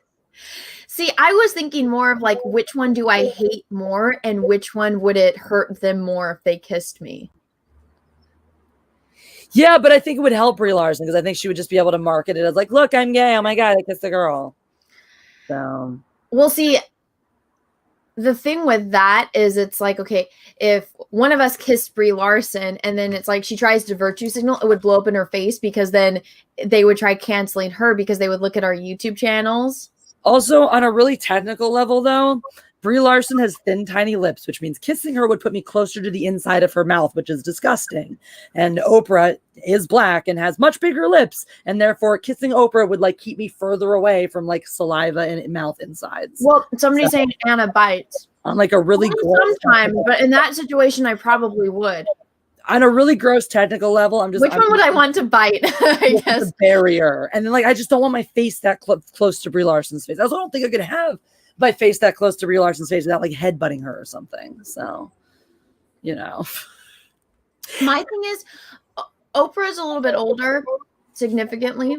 So and if she had some kind of STD or herpes, I think it would have come out already. Whereas Brie Larson is still young, and I don't know if she has something. That's true too. You know, that's and I mean, she's kissed people on set. She's done all this stuff. So fucking A. She's getting around more. She's got more germs. You know, I'd probably have to go with Oprah too, because at least Oprah has done good things in the world. Like, even though I don't think she's a good person, she's done good things. Like, she has helped people. And whereas Brie Larson doesn't. Yeah, I think it's like, if it's just like one little, and I feel like it'd be one of those things too. It's like, you know, when you meet someone and you kiss them on each cheek, that's what I would do. Because this person did not specify what kind of kiss. So that's what I would do. I would go like this to Oprah's cheek. I'm imagining if it had to be like a mwah on the lips, I could handle it, you know. Yeah. Yeah. Okay. So the consensus from both of us is Oprah. Yeah. Oprah it is. Andy McCallum thinks better off letting the planet burn than kiss. I know, right? Right. Kissing isn't the worst, but anything more than that in the world is just gonna burn. Yeah, that's fine. Well, so we both came to the consensus on that. I hope you got your money's worth with that super chat and you enjoyed that. It sounds like you did. But thank you. Now, Jesse, let's get back to reading this. Also, everyone, please smash the like button, please, and thank you. I just want you guys to know, if you hear a crash in a minute, Pancake found his way into an empty box that's sitting on top of the cat tree and is playing around in it. It's just like balancing on top of one of the posts in the cat tree. So if you hear a crash, Pancake took flight. Just pre-warning you about that possibility. All right. So, regarding the sequel trilogy, each sequel trilogy director prioritized their scripts differently. Johnson was intoxicated with the themes. Trevorrow had been infatuated with the spectacle, and Abrams favored the concepts. This is not somebody writing insider knowledge. This is literally just somebody analyzing based on the other leaks that already existed. They haven't said anything that a regular person who has just been following the shit couldn't have surmised on their own. As to be expected, this led to hold on, let me read the super chat. Deary Nitpicker, thank you for nah, I'd make that be Larson smile for reals. Well, see, you would get pleasure out of that. Me and Jesse wouldn't. Also, me and Jesse are both not attracted to women in any way. So does the whole scenario wouldn't be pleasurable. If you said, would you rather kiss J.J. Abrams or Rian Johnson? That's a little bit different because we're both straight women. And it's like, well, in my mind for that, I'm like, well, if anything, those men are getting lucked out by having the opportunity to get even near me or Jesse to toot our own horns with that one. But in that situation, it's like I would try to find a way to make them extremely uncomfortable, like, you know, just drool. Who would I want to spit on, basically, but delivering that spit directly with my lips kind of thing. I like Rob's answer. I would kiss Brie Larson because it would seriously annoy her. It's a good reason. That is a good answer. It's a good answer. Give it up to Robot Shlomo. Yeah, I see. I don't want to kiss either of them because I'm not a lesbian, but you know, with this, Jesse, it's not insider knowledge. It's all common sense. Of course, it's just basic. But then there's other.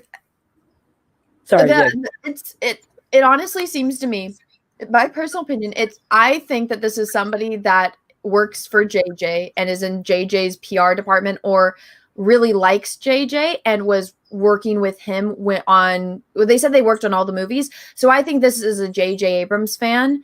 I don't think we worked on any of the movies though, because of the way they talk about it. It's like, when you watch a movie and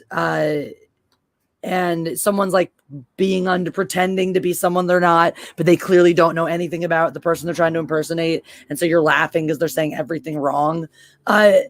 This is the kind of thing where it's like, just when you go back to the top, the way they're like, I worked on the sequel trilogy for its entire run, from this movie to that movie to that movie. The world has changed as my position in the roots of the tree, blah, blah, blah, blah, blah. And then the next, there's when the leaks will have. And then the point that they come to here, who am I? Does it matter? There's nothing I could provide to convince everyone who I was without doxing myself. That's just functionally not true. This person very, very easily could provide something. If you worked on all three of these movies, you could provide 100% some additional details to enhance your credibility without doxing yourself. What I would do, exactly. What I would do to show this, and I just learned about this because I was watching a stream with Katie Sackhoff. So she auctioned off, it's some kind of raffle, but it was to raise money for children with AIDS. But she said, this is a hat that was given to everyone that worked on The Mandalorian. And she's like, I'll sign it. And whoever wins this raffle can get this hat. I would, if you worked on that, if there was some kind of memorabilia that was given, if you worked on the set of these movies, and then a screenshot or, with your name blurred out and dates blurred out of a pay stub. Exactly. Simple as that. You would have a Lucasfilm pay stub. You can blur out every other piece of relevant information that would indicate what your job was. But if you worked on all three of those films, you have a pay stub from Lucasfilm. And you can easily demonstrate that. To me, the thing that's just reeks of bullshit is the fact that they go out of their way to go, who am I? Well, I can't prove it without doxing myself. So therefore, don't ask questions or try to even prove my credibility. Right there, you just shoot your entire argument in the foot. If you just don't call attention to it, then it's very, very easy to go, oh, okay, well, maybe they just didn't want to. Like, honestly, if you just didn't call attention to it, if I was actually a person in that deep of it, of a position, and I wasn't going to give any details to enhance my credibility, I just wouldn't bother to point it out. I would just write it out there. I'd be like, this is what happened. Boom. And let people, figure out for themselves or talk amongst themselves and decide if it's real or not. Again, if you want to, like, the whole fact that they're bothering to tell you something that's blatantly not true, there's nothing I can show you that would give you any credibility without doxing me. That's just a false statement. So I know once I can demonstrate that you have lied to me in the opening of your post, I no longer am going to give all that much credibility to the rest of the shit you have to say. That's just my personal take. Well, I mean, it's all these things like with, because there's so many ways to prove that you did this or that you did work for it. Like you just said, like we've illustrated. And so I would have phrased it a little bit differently. I mean, even saying like, I can prove it, but I'm not going, I don't know. I don't know where I'm going with this. I just think everything in this is kind of like a no duh, but it does, if they do work for Lucasfilm or they do work for JJ or they're on like the Bad Robot team, which could be one of the, if they work for Bad Robot and then they posted, here's like, oh, I got paid to prove that they work for Bad Robot, everyone's going to see, well, that person works for Bad Robot, not for Lucasfilm. This is clearly JJ Abrams, like a person that works for JJ that's trying to make JJ seem like I don't think this is somebody who actually works for him, because this is way too. Well, I'm not saying that. I'm saying I'm giving a scenario. Oh yeah. No, exactly. But I personally think this is just a fan who's trying to. Okay. Well, that's completely valid. I'm just saying from this, it seemed This is all pro JJ. So as you read more of this, you're going to see it's this JJ wanted this, but the studio said no, and the studio made him do this, painting JJ like he's God's gift to fucking Earth, when it's like, no, he's clearly not. Haven't you seen his Star Trek or Star Wars movies? They're shit. Exactly. They're fucking shit. We watched the Star Wars movie he did give us. Why am I going to give any more credence to the one he didn't? Jerry Newpicker, thank you for super chat. As a male, I identify as a lesbian. Yeah, that's been going on. Have you? We won't get into that because I don't. We're already behind. Stunning and brave Megatron, thank you for super chat. Would you rather kill Megatron or Optimus Prime? Optimus Prime. Megatron. I like Bad Boys. You see, well, I identify as a gay man trapped happily in a woman's body. So. Glenn, Coach Train? Thank you for super chat. Hello, that Star Wars girl. Who's your friend? I love her voice. Such a turn on. Well, thank you. This is my friend Jessie Milestone from Mindless Entertainment. I realized I did not put anything in the description of this video because I was sleepy when I made this stream, but once the re-upload is up, her link to her channel will be in the description of this video. And this is a weekly live stream that we rotate between our channels. I was gone, so she had it for 2 weeks, and so next week it's actually going to be on my channel again, and then we'll go back to our regular. But her channel is called Mindless Entertainment. If my wonderful mods can post her link in the Already chat. on it. Thank you, Holocron Library Fox. And you can go check out her videos there. Thank you for super chat. And then, can you read this for me? Because my mouth is full. Sure thing. Crescendo. Thank you for the super chat. People found Shia LaBeouf's flag using constellations. Never underestimate internet sleuths. What? I have no idea what that means, but it sounds like the thing the internet found out. Shia LaBeouf's flag? Shia LaBeouf has a flag? Does he have a nation? Is that his? No, maybe he posted like a picture of him. Maybe he had just like an American flag or something. Yeah, I don't know. The internet will find out everything, though. They will find it all. Andy McCallum, thank you, Stuart. Which celebs would you snog, marry, or avoid? That's a very broad spectrum. Very broad spectrum. Because there's a lot in all the categories. Who would I make out with? A lot. I mean, fuck, the list goes on. Orlando Bloom, Jensen Ackles, Trevante Rhodes, Robert Downey Jr., Tom Hiddleston, David Tennant, Matt Damon, Ben Affleck. Ugh. No? Matt Damon or Ben Affleck have never done it for me. They've both always done it for me. More Matt Damon than Ben Affleck, but I'll take both. Young Leo DiCaprio, not so much older one. To Brad Pitt, even now, probably. Oh, Brad Pitt is charming, though. He's got that charm. I'd still make out with him.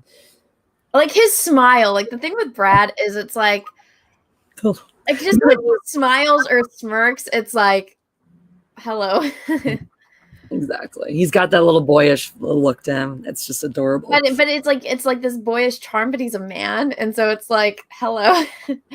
Mine would be Antonio Banderas has always been like my guy. Like when I think about a perfect man, as far as like looks, it's Antonio Banderas in The Mask of Zorro. Sorry, I forgot Sean Ashmore. Like the dark, the handsome, the accent, the body, like everything about Antonio Banderas in that movie is just like it's just drooling of sex appeal. And so when it comes to like the guy that I always liked growing up, it was always Antonio. Even in Interview with a Vampire, it's like it's like I want a man to look at me the way Antonio Banderas looks at Brad Pitt. I do love him in that movie. That movie is a very sexy movie to me. I know. And when I remember I was arguing with somebody, there's no movies with A-list actors that have like, that's either, gay or has gay undertones. I'm like, have you not watched Interview with a Vampire? What? Yes. Interview with a Vampire and To Wong Fu, Thanks for Everything, Julie Newmar. Like, what? I love that movie. I know. It's people that complain about things because they haven't seen anything. You haven't seen. Also, like, literally every movie in the 90s has gay overtones in it. Like, literally. I know. Fucking Fight Club has fucking gay undertones at moments, for fuck's sake. Let's see. Tom Selleck is another one. Robert Redford, Paul Newman. Paul Newman. God, yes. Such a hunk. Oh my God, Gregory Peck. Not so much mine. Harrison Ford for me in a heartbeat. The Chris's, like all of the Chris's. Evans is probably the one I'm least attracted to, but Hemsworth, Pine, Pratt, even Evans. Yeah, I'm not attracted to Chris Pratt at all. I think he's really cute. When I look at Chris Pratt, it's like I think but it's like a brotherly cute. Like I'm like, oh, that guy's cute, but it's like, but he's I don't know. I don't find him attractive in a way like I would want to sleep with him kind of attractive. I don't think I want to sleep with him. I think I'd like make out with him drunk at a party though. Yeah, I wouldn't even do that. I would do that. I would have so much fun making out. He'd be like that guy that I met at a party and we were like, you ever go to those parties where you just like get sloppy drunk and you make out with the same guy all fucking night and you like never met him before that? And then like you exchange numbers, but you really never talk or see each other again after that. You just spent like one night making out for 3 hours and then never see each other again. That would be Chris Pratt for me. I mean, but the problem that I have, so my mother, she had me and my sisters later in life. And so all the guys in movies that I grew up watching, they're all old men now. Like Antonio Banderas is in his 60s. But the way I picture him, I still think he's Antonio Banderas in The Mask of Zorro, And so, like, I mean, obviously Henry Cavill, but out of like modern men, it's like, I don't know, like none of them really, because I like a very traditional type of man. And so I like the guy that, I like the Gregory Pecks and those kind of guys. I don't like real modern guys. I like more. You a Richard Gere fan? I was until I saw some interviews of his real personality and I was like, you're a little weird for me. No, so you're not a fan of the fact that he puts hamsters up his ass? Well, that was a fake story, but no, I'm not. Well, oh my God, I loved Richard Gere. When I watched Pretty Woman, I remember my sister calling me because I watched Pretty Woman when I was older. And I remember my sister called me and she's describing this movie. She's like, oh my God, Anna, you're going to love this movie. And I watched it and I was like, oh my God, I love this movie. It's a great movie. I really enjoy it. But Richard Gere never did it for me. Now, Patrick Swayze, on the other hand. Oh, Patrick Swayze. Holy fucking shit. I could watch Dirty Dancing for the rest of my life over and over again. Repeat. Oh my God. Oh my God. I love that movie more than life. I love every minute of it. Jesse, we're remember that Beckler test? We're just destroying it right now. And you know what? We're the worst women. We just can't talk about anything. You know what I said? Because somebody was tweeting about the Beckler test. And I was like, I find the Beckler test sexist because you're saying that it's degrading women based on what they're talking about. But you do realize that women like to talk about this. Yeah, I really, really enjoy talking about men with my friends. Has always been one of my favorite things to do. Like since I hit puberty. That's like almost 20 years now. Well, even before puberty, it's like talking about which one of the princes for the Disney princess movies is the best. Right. I mean, I still have and I still even had my favorite Animorph when I had a crush on Jake the Animorph when I was fucking 8 years old. So who was Sean Ashmore, by the way, the most gorgeous man who's ever lived. He just is like, the thing is, I'm not even like, he's not masculine enough for me anymore to like, even if in a world where I didn't have a Jeff, like he's not even masculine enough anymore for me to want to like be with him. He's just so unbelievably good looking that it's like not fair that he exists. That's how I feel about Henry. Oh my God. And Kevin Costner. Oh, Kevin. People think it's funny because I love Kevin Costner, but I'm like, have you watched The Bodyguard? Did you not watch that movie? But you know what? Tom Cruise does it for me. So there you go. You see, Tom Cruise does it for me. But honestly, I can't look past the Scientology shit. I can't. I was in love with him before he was a Scientologist. So I was sort of like my crush got grandfathered in. See, that's different. Specifically with long hair. Like in Mission Impossible 2, to me, that is perfect Tom Cruise. That, like, the thing is, for all these other men that I find generally more attractive than Tom Cruise as Ethan Hunt in Mission Impossible 2 is, like, to me, one of the most attractive things in the entire world. I know it's silly, and I'm so glad that you agree with me. And again, I know it's silly, but Hayden Christensen. Hayden fucking Christensen was the cutest guy ever. I was like pouty 7 years old, and I was in love with Hayden Christensen. I just wanted to kiss the pout off his face. Oh my God. Hayden Christensen is what brought me into puberty, right? Yeah, you told me this story, which is why I'm glad you agree with me. Absolutely. Like Hayden Christensen was what tripped my body into going, I'm ready to be a woman now. So remember when we were at Star Wars celebration and he was there and we're both like, should we go meet him? And it's like, do we want to pay $200 to take a picture with him and embarrass ourselves? And it's like, and you were like, well, I'm already going to meet this person and embarrass myself. I can't justify the other. And I'm just like, right. I would die. I would just melt. I wouldn't know what to say. I'd be like, it's sex. Goodbye. Oh my God.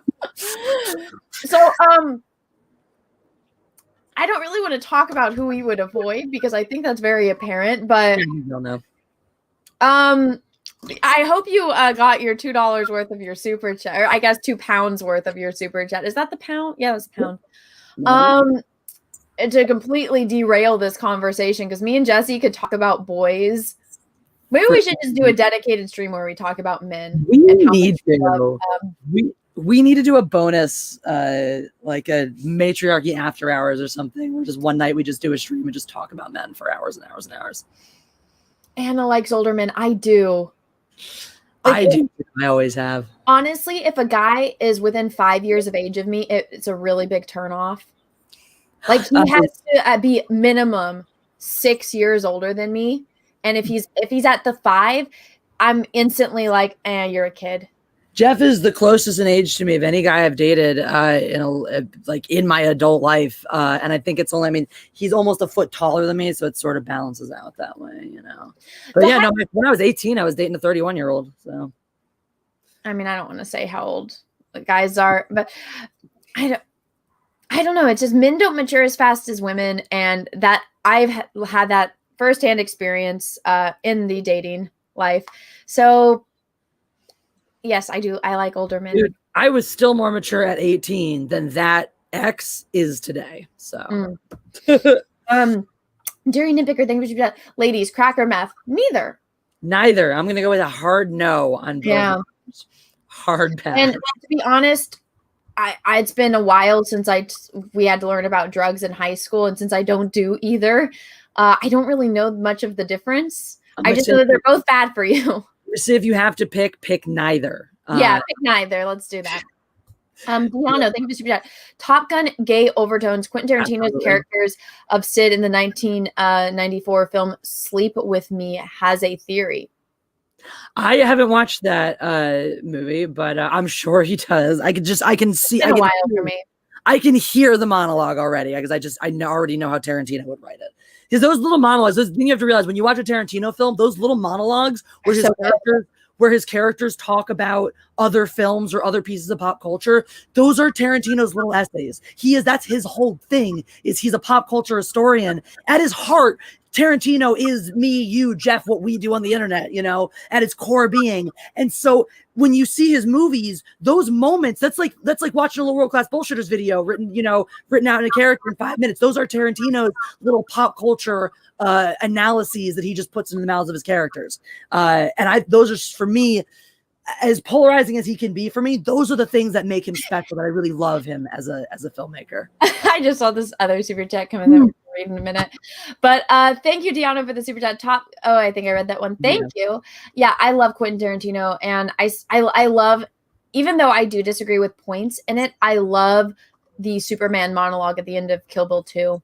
Derry Nitpicker, thank you for super chat. If I was deaf, I'd marry Sofia Vergara. Okay. Thank you for the super chat. Claudia, thank you for the super chat. Did Mel Gibson ever do it for you? Yes. Oh my God.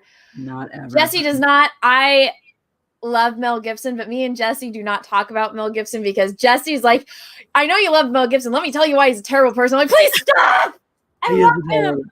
I won't tell you about why he's awful. I just watched What Women Want, and my heart, I'm like, I don't want this movie to end. And Peaches is just like, but that's the ending of the movie. And I'm like, I want more. It was the one for me. Like watching Mel Gibson, like I saw Braveheart when I was pretty young, and I was like, this movie fucking rocks. I love this movie. Mel Gibson is cool. And then I saw What Women Want, and I was like, Mel Gibson's icky and creepy. There was something, I never saw him in that role as like in that way. And there was something about it was the fucking trailer that I always saw. It must have been in front of one of the movies I watched a lot as a kid, where he is like, why do women do those cuckoo things they do, as he's doing a yoga pose and like rolling his eyes in this weird creepy way at the same time. And that image just has stayed in my mind with that clip, and I'm like, you are icky. I don't want you to be around me in that way. And that was just, it almost ruined John Smith for me later on when I found out he was the voice. But See, it's like he's just so. The thing with men that I think helps make them more attractive, because if you're in Hollywood, it used to be you were attractive, now it's not so much. But there's something that a male actor can do in a movie where it's like their love interest, but it's the way that they look at a woman in a movie that makes me find them more attractive. And in Braveheart, the way that he loved the girl, whatever her name was in the beginning of the movie, and the way he looked at her, the way Mel Gibson has that down to a fucking T. When Mel Gibson has a love interest in a movie, the way he looks at her, it's like, oh my God, that's how you dream of a man looking because at he looks at her like he owns them.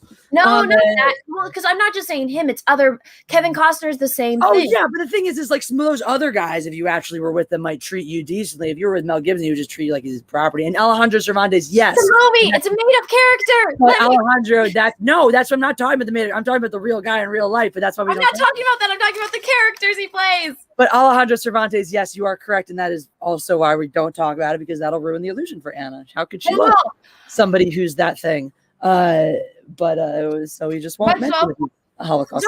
So Tom Cruise, like I said earlier, he didn't do it for me. But when I flew to Florida, I watched one of the movies, and I remember I rewatched it because I'm like, I haven't seen this movie in a while, but I really liked it when I watched it, which was The Edge of Tomorrow. Oh, I really enjoy that movie. I love that. That's such a good movie. Really underrated film. But it's like you can see how it went to just them being colleagues and how he is falling in love with her just by the way he looks at her, and that look that he gives her. It's more and more as the film gets, to the ending of the movie. And then the way he looks at her at the end, where it's just like, he's so happy because they just beat the world and he's like so in love with her and she doesn't remember who he is, but the way he's smiling at her, it's like, oh my God. Yeah. Yeah. I love it. He is good at it. Tom Cruise is another really good. 200 people that don't want to hear us talk about boys anymore. So let me read the next super chat. We will get back to these leaks. The real Russell Hall, thank you for the super chat. Marry, fuck, kill Brie Larson, Oprah, Gates, McFadden. None. We're not doing this. 0. Kill. Marrying Oprah for her money, killing Brie Larson because I wouldn't kill Gates McFadden. You what? I wouldn't kill Gates McFadden. No. So I'm marrying Oprah for her money. I'm killing Brie Larson. So I guess you got me, Russell. You finally got me to sleep with Gates McFadden. You win. There you go. In the spirit of the game. Fine.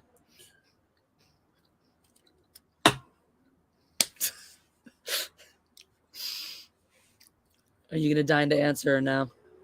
Thank you for the super chat. I sincerely appreciate it.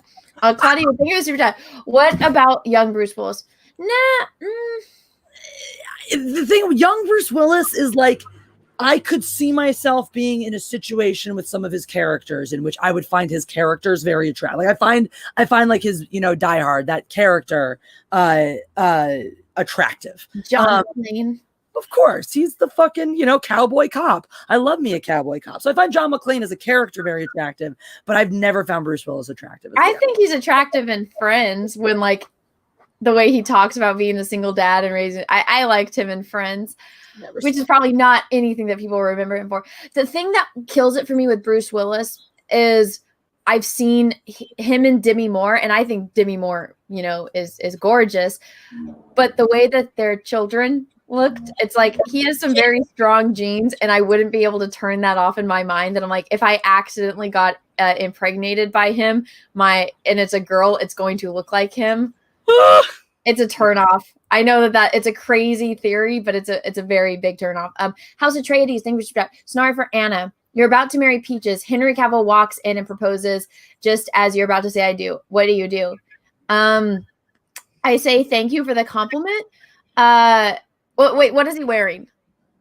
Nothing. Is he in a Superman costume? He's in a Superman costume, but he's got a zip down in the back, so it's down with the abs showing. It's tied around his waist. No, that's not attractive. That's no. The timing and that one is terrible. But so if Superman walked into my wedding and said, that, well, first, House Atreides says shirtless. No, because then that's just like, I don't know, that's very cheap and that's not very manly. So if he comes in and expects me to like drop my boyfriend in front of his entire family and my entire family because he came in shirtless, and I'd say, well, why did you wait until now? Why did you decide to come and ruin my wedding that I've spent thousands of dollars on? You're in front of my entire family. Yeah, this entire scenario just made me not like him in that scenario. So no, that would actually really piss me off, and I'd be very insulted. If it was him fully clothed and he's just like, he just found out that I was getting married that day for whatever reason, and he's like, I didn't know, I just flew in. And it's like, you're running in at the last minute, and it's just because he had to say this and all of that. I'd be like, well, that's very kind of you. I guess I can convert to Mormonism and I can have 2 husbands. There's a solution to every issue. I'm not sure that's how Mormonism works, but then I'll make my own church. There you go. Perfect. It'll be nonprofit, right? Not church. Or keep Henry as your side bitch. Huh? Keep Henry as your side bitch. I would never do that to Peaches. No. With Peach's blessing, obviously. I mean, look, as much as the next best thing to getting you all to yourself is having the ego boost of knowing that you are the main bitch and Henry Cavill is the side bitch. I mean, that's how much more of an ego boost can you get? So I'm just saying. No, but I mean, honestly, it would be out of character for Superman to do that too. To show what if Henry Cavill showed up as Geralt of Rivia, and I was just like, "What is going on?" The real Westfall thing was, I'll be gentle unless maybe that's not your thing, and it's him as Gates McFadden. Thank you for the super chat. Howie 240. Thank you for chat. Clint Eastwood or Scott Eastwood? Oh, Clint. Wait, who's Clint? Scott? Hands down. I don't know what Scott Eastwood looks like. He looks just like him. Does he really? He looks just like It's a little off, but he looks just like his father. Let's find out. My cousin is good friends with Scott, but no, it's not just the looks, guys. It's the personality. It's that presence that a person carries. And I've met Clint Eastwood. You're never gonna meet another man like him. And he's like, what in his freaking? I think Scott Eastwood is better looking than his dad, because when Clint was a younger man, I think he looked a little bit weirder than Scott does. Really? I think Scott looks a lot more attractive. Yeah, I think Clint Eastwood was good looking as a younger man, but he always did look a little odd, a little different. I think Scott Eastwood's more attractive. I would bang him, I think. This one is a no-brainer. Harrison Ford or young Mickey Rourke? Harrison Ford. Claudia, I would bang current Harrison Ford over young Mickey Rourke. So Harrison Ford. And that's not a dig on Mickey Rourke, on young Mickey Rourke. Harrison Ford is is God to me. So it's like, would you like to bang your deity? Sure. Thank you everyone for the super chats. We are going to finally get back to the leaks. Just continue reading. Totally. Okay, regarding the sequel trilogy. So we read the thing about who the favorite what. As to be expected, this led to very different approaches to the sequels. Some Lucasfilm fancied, others not as much. Ray being the biggest disagreement. Oh my God, how did you figure that one out? Abrams initially to work with George. That didn't work out. When George walked, JJ had almost attempted the same. Iger stopped him. So you're saying that Abrams tried to bring George Lucas on board. When that didn't work out and George walked away, JJ was like, well, I'm out too. And I explained how this statement is not true. because Yeah. if you read Bob Iger's book, A Ride of a Lifetime, and I've explained multiple times, and I'll do a little summary again. So George Lucas helped create Pixar. And so George Lucas was very good friends with John Lasseter, and, you know, Steve and all of these people in Hollywood, they all know each other. But because George Lucas helped create Pixar, because it was he had ILM, the special effects studio, and then Pixar branched off from that and they created Pixar. And Bob Iger wanted John Lasseter, who was in charge of Pixar, to help fix Disney Animation Studios. So he bought Pixar, acquiring all of the Pixar IPs, and he did it because he needed John Lasseter. So John Lasseter was running 2 studios. George knew all of this. So when Bob Iger came to George to say, hey, I want to buy Star Wars, he gave him the impression, and it says it in his book, that George was under the impression that Disney was going to buy Lucasfilm because it wasn't doing very well. And, you know, they weren't making things the way that they used to. The money wasn't coming in the way they used to because, yes, guess what? There was a recession in 2008. And Bob Iger basically presented to George that, hey, we have all this money. You kind of need it. You kind of need a little bit better stability. We're going to buy your company, and you're still going to be in creative control and run everything. And so, like John Lasseter, you're going to have creative control of Star Wars. We're just going to own it and distribute it and basically solve all your problems. And you're still going to be able to create all the Star Wars stuff. That was the only reason George agreed and went as far into negotiations. They bought George Lucas's sequel treatment. And in the book that Bob Iger put out there that anyone can go and read, you see that in the book. And then what else happened? So it talks about how there was this meeting. So JJ knew that George thought that he was going to be in charge still. At this point, because of the way that things went.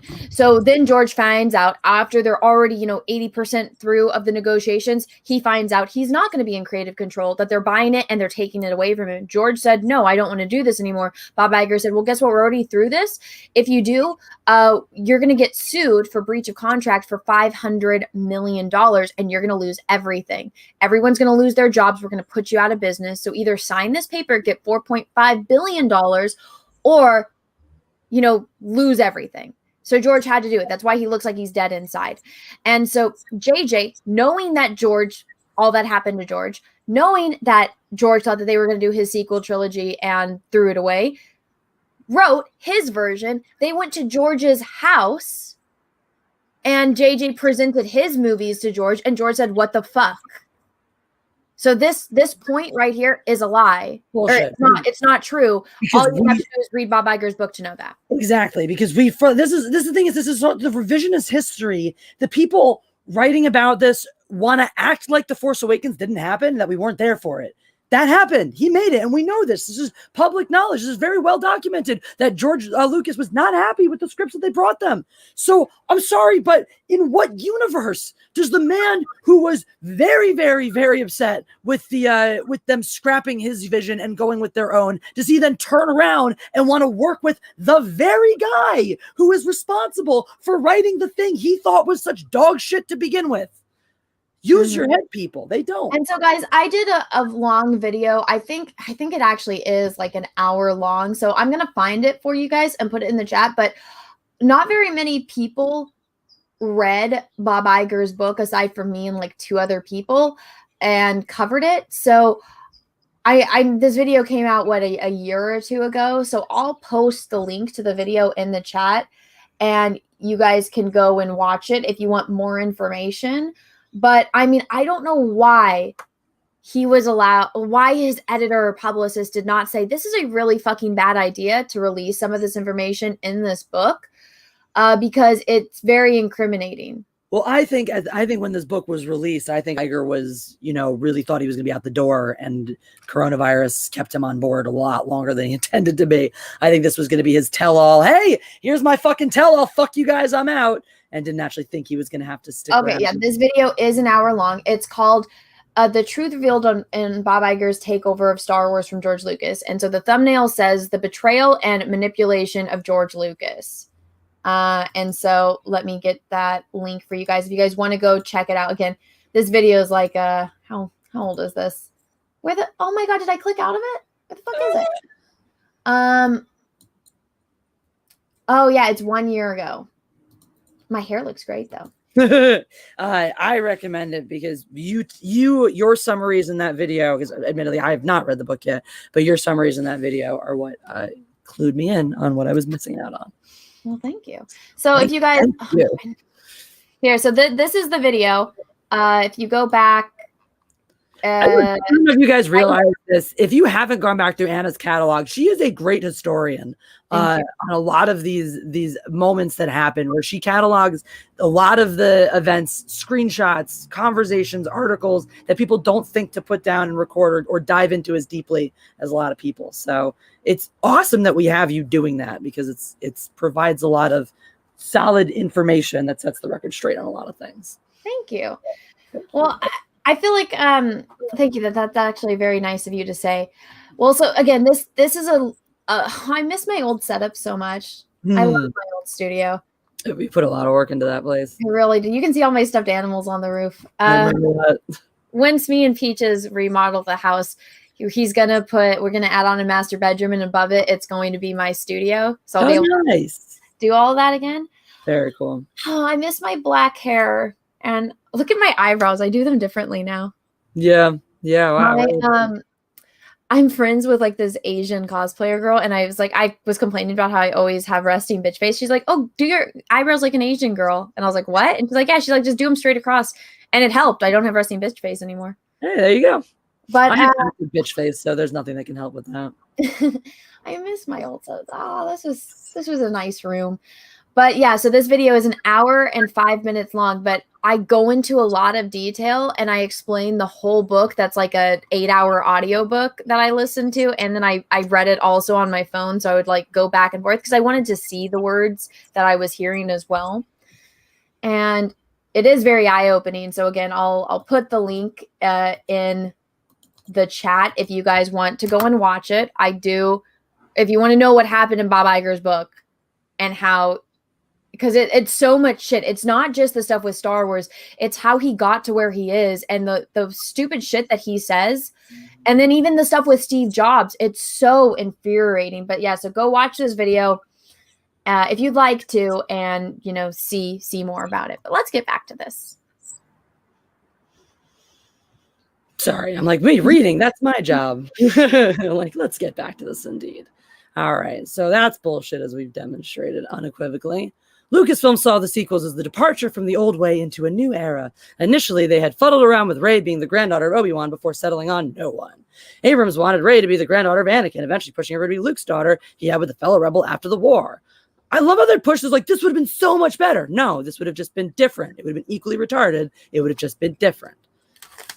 The backstory to how Rey was left on Jakku changed several times. Luke left her with Lor San Tekka, who had once been a Force user as well, in one draft. Another draft, Kylo left her there as an act of compassion. What? This concept made it into the final draft of DOTF and first draft of Trust. So, which one? What is DOTF? Oh, Duel of the Fates. Duel of the Fates. Okay, that was Colin Trevorrow's script. Yeah, his version. Yeah, I forgot about that. I was like, DOTF. I was like, what am I gonna figure out what the in what version would it make sense for Kylo to leave her there? Aren't they basically the same age? So what, he'd be like, what, 11, leaving her 9-year-old self on a planet or some shit? Like, what? That doesn't make any sense. None of this makes any sense. None of this makes any sense at all. Like, this is literally just retarded speculation. Abrams had seen Kylo as a tragic villain and wanted to tell a dark what-if story of the redemption of Vader. Ben Solo would have always been redeemed, but only through death. It's literally just what do you mean? Want to tell a dark what-if story to the redemption of Vader? That is just the Darth Vader redemption story, where he's a really bad guy and then is redeemed in a noble sacrifice at the end. That's not a what if. That's just, we've already seen that story. It's literally Darth Vader's story. Oh my God, sorry. I have this video pulled up and I didn't see. I mean, I haven't looked at these comments in a while. This video, this is how I just want to prove you can't please everyone. This video is 1 hour long of me highlighting certain points that I found alarming in an 8-hour book, audiobook, and then, you know, a big book. somebody wrote me a novel to complain about things I didn't go in more depth to. And it's like, if you want to know that, just read the fucking book. You want me to go in more? The point of a summary is that I'm giving you a summary of the points that I found interesting. If you want to know every detail that's in the book, you should read just the book. No, but it's like a novel of I'm just like, go read the fucking book.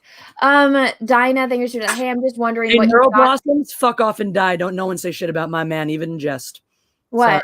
Sorry. Oh, he's just trying to make a joke, but don't no one say anything about my man, even in jest, even in a joke, even in whatever. You want to neg on Jeff? That is the quickest way for me to never speak to you again. Just want to throw it down. Throw that down. Sorry. Carry on.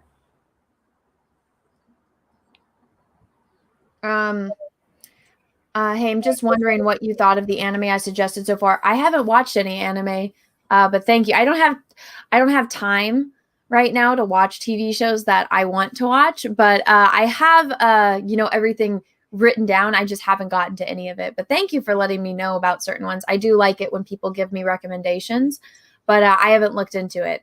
And if it's one that you recommended in this stream, I definitely haven't been able to look into it. Thank you, though. Yes. All right. Back to you. Why haven't you, Hannah? Why haven't you stopped the Matriarchy to go watch anime right now?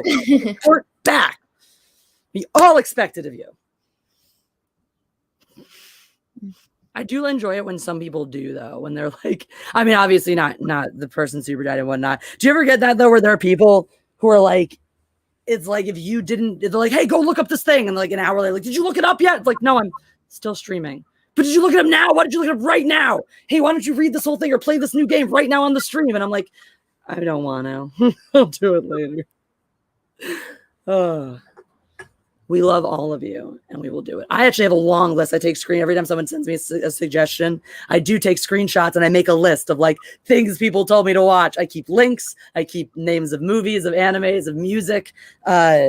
So if I save all your suggestions, I just haven't gotten Google it, and then I have it up, and then when I need to go delete tabs, I just add it to my bookmark tab. So when I do need to go and look for things, I'm like, oh, I'll just scroll through my bookmarks, and then that's how I remember things. Yeah.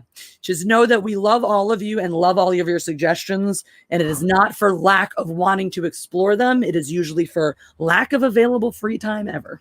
Yeah. You know what I think I'm going to do with this, which I know I'm still focused on this video because I scrolled through my comments, but along with like all of this stuff that has come out, I think I might just redo this video and say, I know I did this video a year ago, or I guess 2019, so 2 years ago. I'll just do a short 10-minute summary video. I guess. And then that person will come back and complain extra that you cut even more out. How did you do less? I wanted you to make a longer one talking about more, Anna. How dare you? Well, I'm reading. Some people are like, oh, we're 5 minutes in and you're still doing the setup. And I'm like, I kind of have to give you all of this information so that way these make sense to you, but whatever. Let's get back to the oh wait, one more super chat. Let's see. Super Mastermind, thank you for super chat. Vampire Hunter D Bloodlust anime. Okay, thank you. That one I feel like I've heard of too. I'm actually gonna grab that one because I feel like that's been recommended to me a couple of times now. Alrighty. Finn had likewise been a subject of controversy. Abrams wanted John Boyega to play Finn. Alan Horn, as well as additional Disney producers, saw that as a further risk. Horn pushing for an Ansel Elgort type. Well, see, with that, I'm just like, remember, little Mace Windu character that was black, No problem in the 2000s. No problem when George Lucas introduced Lando back in 1980. But all of a sudden now it's bad to have a black guy be a Jedi. I'm like, what? Finn being a Jedi was also something Disney producers thought was too much if John Boyega was cast. Abrams was forced to water down that subplot in The Force Awakens. I don't know if I believe that was something like, I don't know if I buy that J.J. Abrams was running out there trying so desperately to make all this stuff happen. I do buy that Disney would see it as too great a risk to try to push a black Jedi. I do see that as something because for all they want to tout their progressivism and stuff, they're actually ridiculously regressive traditionalists in Hollywood. And so I do buy that, but I don't buy Abrams as the savior who so desperately wanted these things to be different. Because the thing is, John Boyega has come out and spoken now at this point on his role and how it got cut down and all of this stuff. J.J. Abrams has had plenty of opportunity to speak one way or the other and has not. So, it's not like he's racing to come out there and align himself saying, oh yeah, like thing is in these times, if you have the clout to virtue signal and say, I was on the black guy's side the whole time, you go out and do it. We see that happen with Ray Fisher, even though he's a fucking nobody, people are willing to go virtue signal for him because he's the black guy. So the fact that J.J. Abrams wasn't running around out there when John Boyega was talking about this stuff, wanting everyone to make sure everybody knew that he wanted Finn to have a bigger role, I think tells you everything you need to know about the veracity of the statement. Claudia, you think, speaking of age, remember when casting an Andor said, I've been in this fight since I was 6 years old? He would only be like a teenager if that's the case. Yeah. Right. And I'm willing to, suspend my belief because people age differently in this universe. But so my thing with that would be, yeah, he would be younger. If you present to me somebody that is being played by a 17-year-old and they're pretending to be a 30-year-old, I can suspend my disbelief because I know that in this advanced society, they probably have some intense like anti-aging or people age differently and people are able to live longer. Like you have somebody that's 60 and they're saying that they're 110.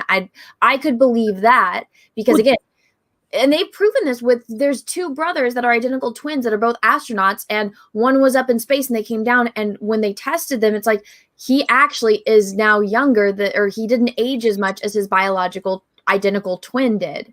That said, also another justification for this: the Separatists exist before the Empire took the Emperor took over. There was already the seeds of unrest that led to the Civil War were already being sown prior to that. So arguably, he could have just been part of a Separatist movement as a younger kid before the Emperor took over. Yeah. So he could have been fighting the good fight since way back in the day. Thank you for the super chat. Always food for this is the fun Star Wars shit to talk about though, is like that's what's fun as a Star Wars fan. I was like, okay, well, these random little plot points that people didn't think about because nerd stuff, and how do we justify them within the language of the universe? That's what's fun about being a Star Wars fan, not worrying about the fucking identity of the fucking characters. Horn was the most vocal against the romance between Finn and Rey, risk factor playing a big part. Again, this I can all buy, right? I'm the first one to talk about clearly Disney bitched out of a black man, white woman relationship, which is largely considered still the most controversial interracial relationship. Abrams would have, but again, none of this is like insider shit. Abrams would eventually ask to set up a romance between Poe and Finn when Disney requested him not to go forward with Finn and Rey, which had been refused as well.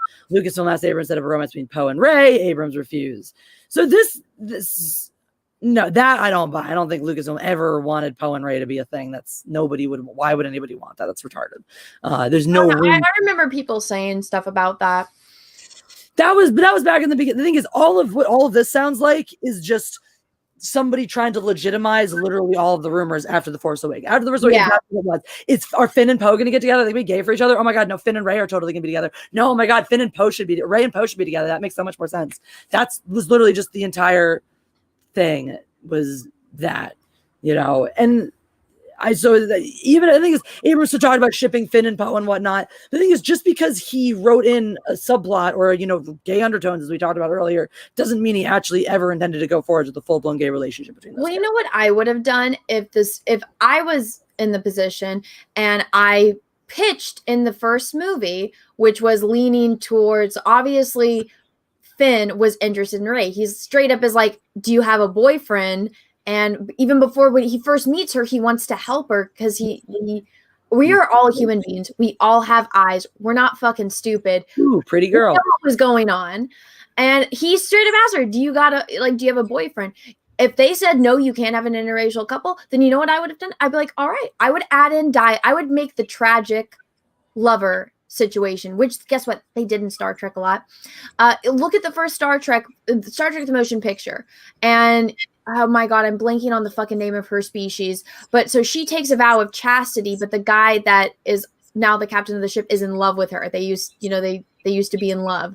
And so it's like, well, now he's prevented from ever being in a relationship with her like that because she took a vow of chastity. So what I would do personally is I would still show that Finn is in love with her, but he knows that she wants to become a Jedi and in a way is taking a vow of chastity. And so she cannot have that kind of Delton. Thank you. She cannot have that type of, she can't be in a romantic relationship and she can't have attachments. So I would do where he respects that and he loves her, but he knows that he's not going. I mean, this is a timeless fucking tale. Go back and look at A Tale of Two Cities where a man is in love with a woman that he can't be with. And so it's that tragedy that goes along with that. That's what I would do to show that, oh, the studio can't let me have this couple be together. So I would find a way to incorporate that in the fucking story and still have it make sense. He's in love with her, but he can't be with her because he respects the fact that she is going on to serve a bigger purpose. And it's that sacrifice that they both do.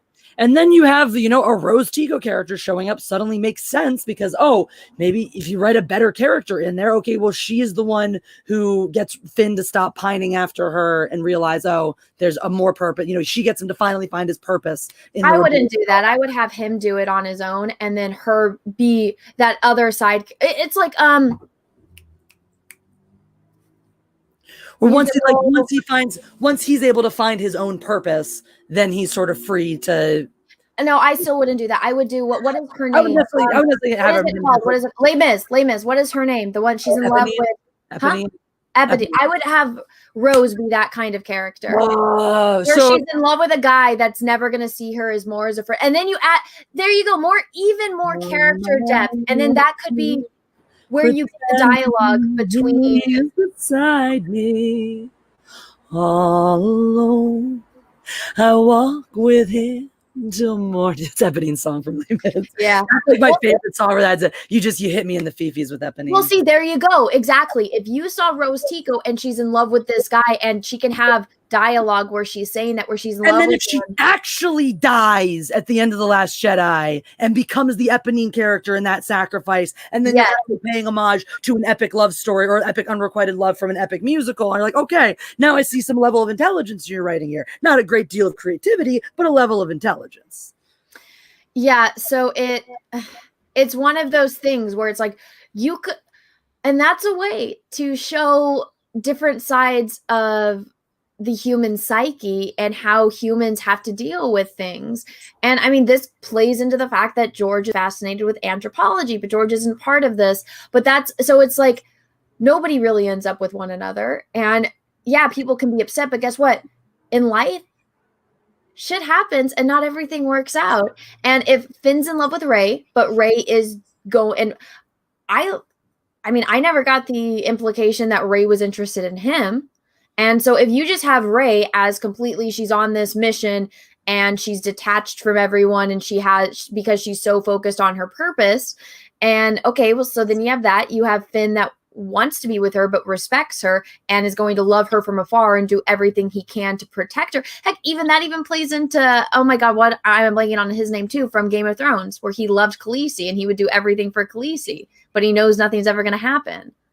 What's his name? Why am I blanking on his name? Jorah Mormont. Yes, Jorah.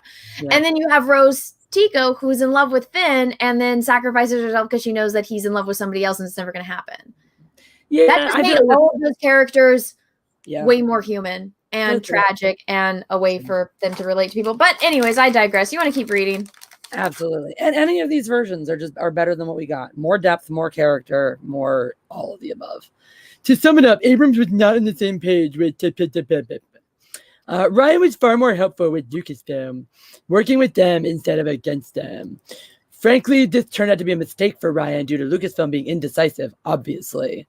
What do you mean Lucasfilm being indecisive? We know Rian Johnson just wrote one draft and they were like, okay, do it. There's no indecision here and there's no willing to work. They were just like, hey, Rian Johnson, write us your script. And he was like, duh, and he took a shit one day and they were like, this is great. Oh my God, let's do it.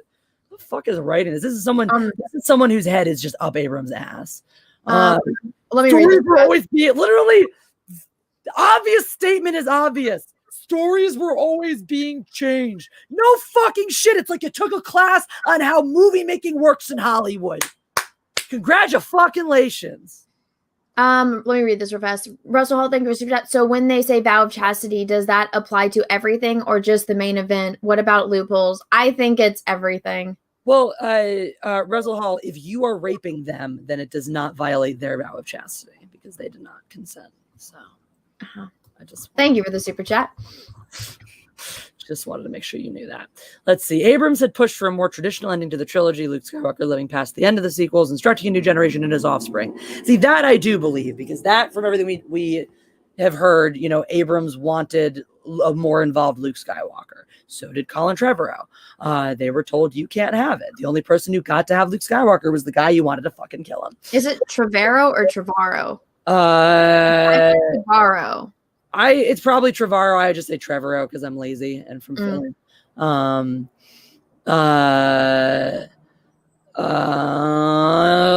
Lucasfilm wanted Star Wars to move past the Skywalkers, pushing for them to be retired. We know. We watched the movie where they literally say, let the past die, kill it if you have to. This is not fucking detective work. Ryan was less concerned with the beginning or ending, rather with what he could do with his chapter. No shit, Sherlock! Lucasfilm gave him creative control just as long as he took their notes. Ryan's film had undergone reshoots as well. Obvious statement is obvious. Some changes. Every film undergoes reshoots. Example, Crate being moved to the ending. Where the fuck else would Crate have been in this thing? Where would Crate have been? When you say reshoots, do you mean they went back to reshoot Crate at the end because they had already shot the Crate scene in the beginning and then realized it was shitty and then had to go back and shoot it at the end, which is a very common thing to happen in movies when they figure out a bunch of stuff and they go, oh no, our conclusion doesn't make sense anymore. We need to reshoot a bunch of this now that everything works better and we know what the fuck we're doing, because there's no universe in which the Crate scene takes place in the beginning of that fucking script, you fucking moron. Unless the whole movie is going to be a flashback and it starts off with them on Crate and then they flash back to tell you how they got there, and then it comes back to Crate. I don't think even Rian Johnson's that retarded. Colin, unfortunately, was left to pick up the remains of the compromised Abrams chapter. Obvious statement is obvious. And Ryan's self-contained chapter. After many rewrites of the Duel of the Fates script, Colin and Lucasfilm parted ways. That we thank you. Thank you for this insider knowledge that nobody knew before. Jack Thorne wrote an additional draft to episode 9. It was deemed unusable as well. Who cares? There was only one ending where Kylo lived. It was pitched after Colin's departure and before Abrams returned. The script went nowhere. Who cares? Enter the Return of Abrams, as well as the same conflicts from 14-15. Abrams had pitched a 2-part film, part 1 to cover the aftermath of The Last Jedi. What? That I've heard. That I believe, but also, like, why are you, like, that's a terrible idea. This is not making Abrams look good. This is making Abrams look like an idiot. Why would you come back for the end of your trilogy and pitch a 2-part? I mean, obviously you would pitch a 2-parter because you look at what you have in front of you and go, guys, Rian Johnson screwed you epically up the butthole with a dirty mace, and we need 2 movies to fix this. And obviously Disney has to say no in that situation.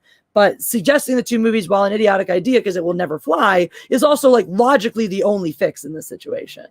The Rise of Skywalker was a mess of different. Why do you put this statement? The Rise of Skywalker was a mess of different rewrites. Why are you just? Thank you, Captain Obvious. The plot details for Tros divided by Jedi Baxter was not the original story for the film, rather just one I made and rendered the rewrites. The earliest completed script for 9 under Abrams and Terrio had ended up a hybrid of Rise of Skywalker and Duel of the Fate. This is literally just stupid shit I don't need to know. Oh, the script underwent rewrites and things were different. And the ending, like the middle draft, was somewhere in between what the final draft ended up being and what the first draft ended up being. Wow, really? Thank you for telling me that. Do you think I'm a fucking idiot? Apparently. This is not interesting. One of the working titles for the script has been named Heiress to the Force. Great. And Blue Harvest was the secret code name of Empire Strikes Back while they were shooting, so no one would know they were shooting a Star Wars film. Thank you for random Star Wars trivia. Number 3. Rose had a key role in saving the day by altering communication jammer in the First Order. This message helped spread the jab, blah, blah, blah. Who cares? Rey had learned she was, like, again, none of these details matter. Rey had learned she was Vader's granddaughter and reconciled her past with Luke. Vader's granddaughter. Finn had staged a stormtrooper rebellion after finding a long-lost sibling. Where is there time to put any of this backstory in? Like, this is just a different jumbled mess. This is not a better jumbled mess. If this is any of this is true, it's just a different jumbled mess.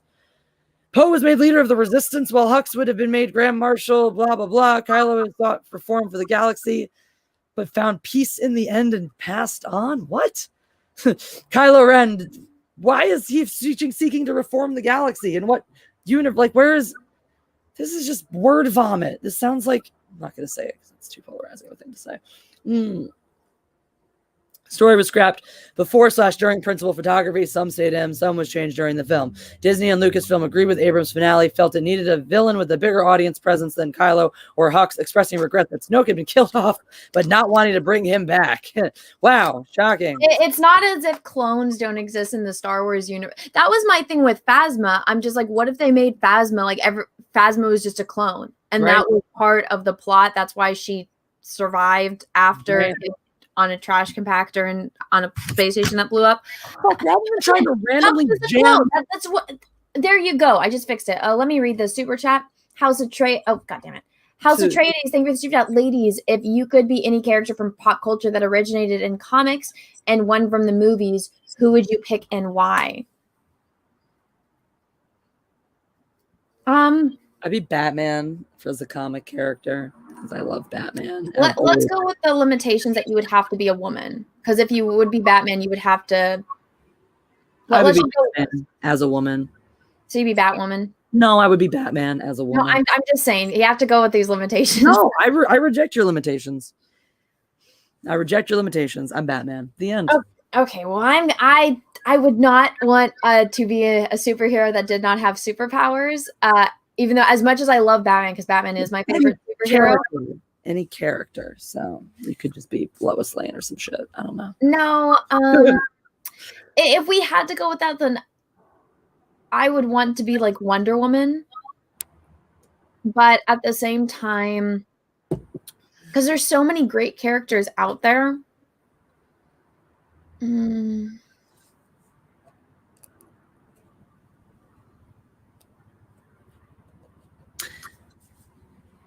And from the movies, I'd be Han Solo.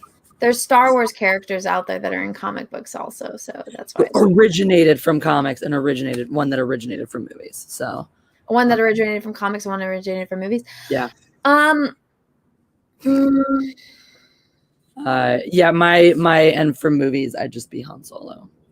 Yeah, I'd probably be Wonder Woman, and then one that originated from movies. Not video games, right? Movies. I'm thinking of like what benefits would I get? Like what kind of superhero powers or stuff would I enhance myself with? I'd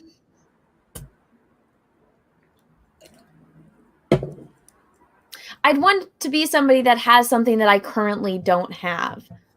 So I don't know. I don't know. I love how much thought you're putting into this. For me, I'm like, when I was a kid, I wanted to be Batman and I wanted to be Han Solo, and I would still love to be Batman or Han Solo. So simple. Yeah, but see, the thing with Han Solo though is he's a human, and he doesn't have any superhuman abilities aside from his charm and good looks. But I mean, I'm not charming, but I think if I get drunk enough, I probably could be. So it's like I would want something that is not possible for me to acquire in this life or in this universe. The Millennium Falcon. Well, I mean, I could probably, if I had unlimited amount of resources, I could probably make that shit happen. But that's why when it's a character that, and of course, I'm going to think of like 10 of them tonight at 3 a.m. when I'm trying to go to bed. But as of right now, let me.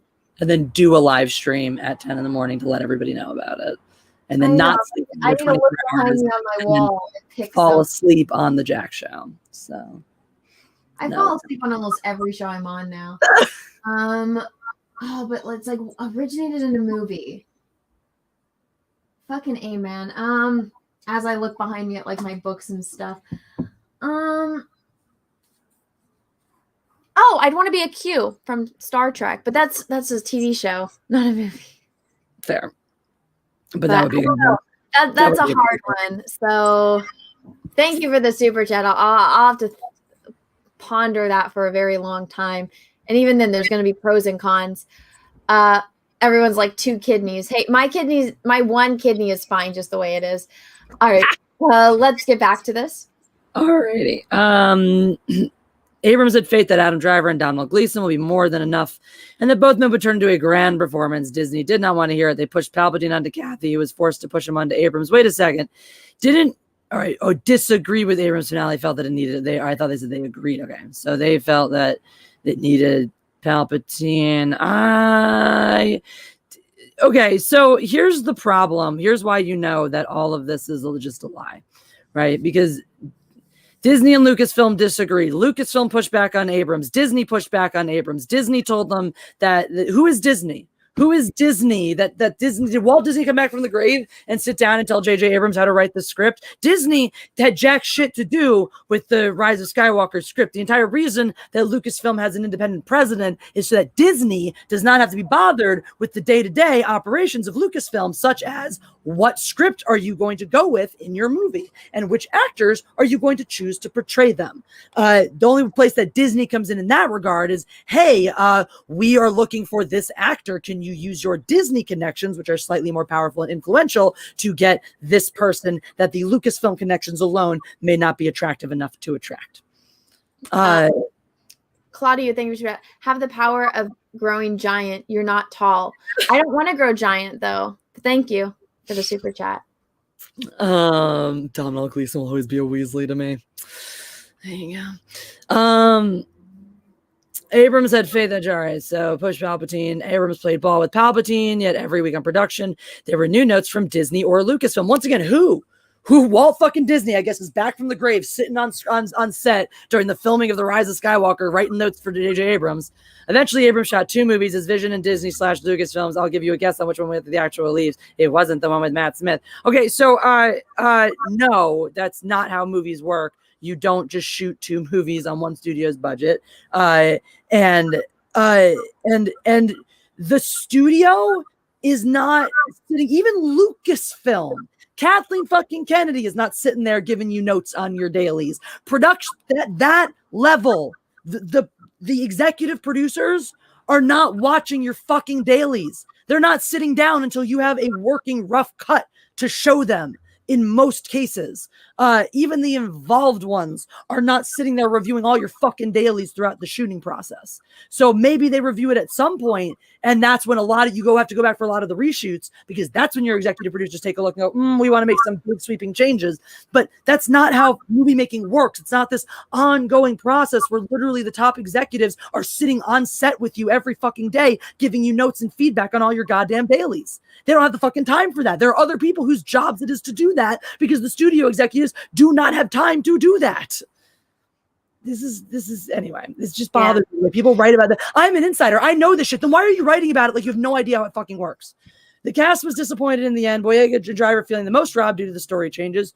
They had been excited to film scenes together for the first time since The Force Awakens. I feel for Kelly Marie Tran and Naomi Ackie. It's hard enough for a woman of color in the industry. Getting their scenes cut wasn't something Abrams or Kathy wanted. If it's not something that Kathy wanted, then it wouldn't have happened. Plain and simple. Let me read these 2 super chats real fast. Howie240, thank you so much. There's a rumor of a new Stargate series. Are you for or against it in today's world? I'd rather leave them alone than woke it up. I agree with your last sentence. I want them to leave it alone because I do like Stargate.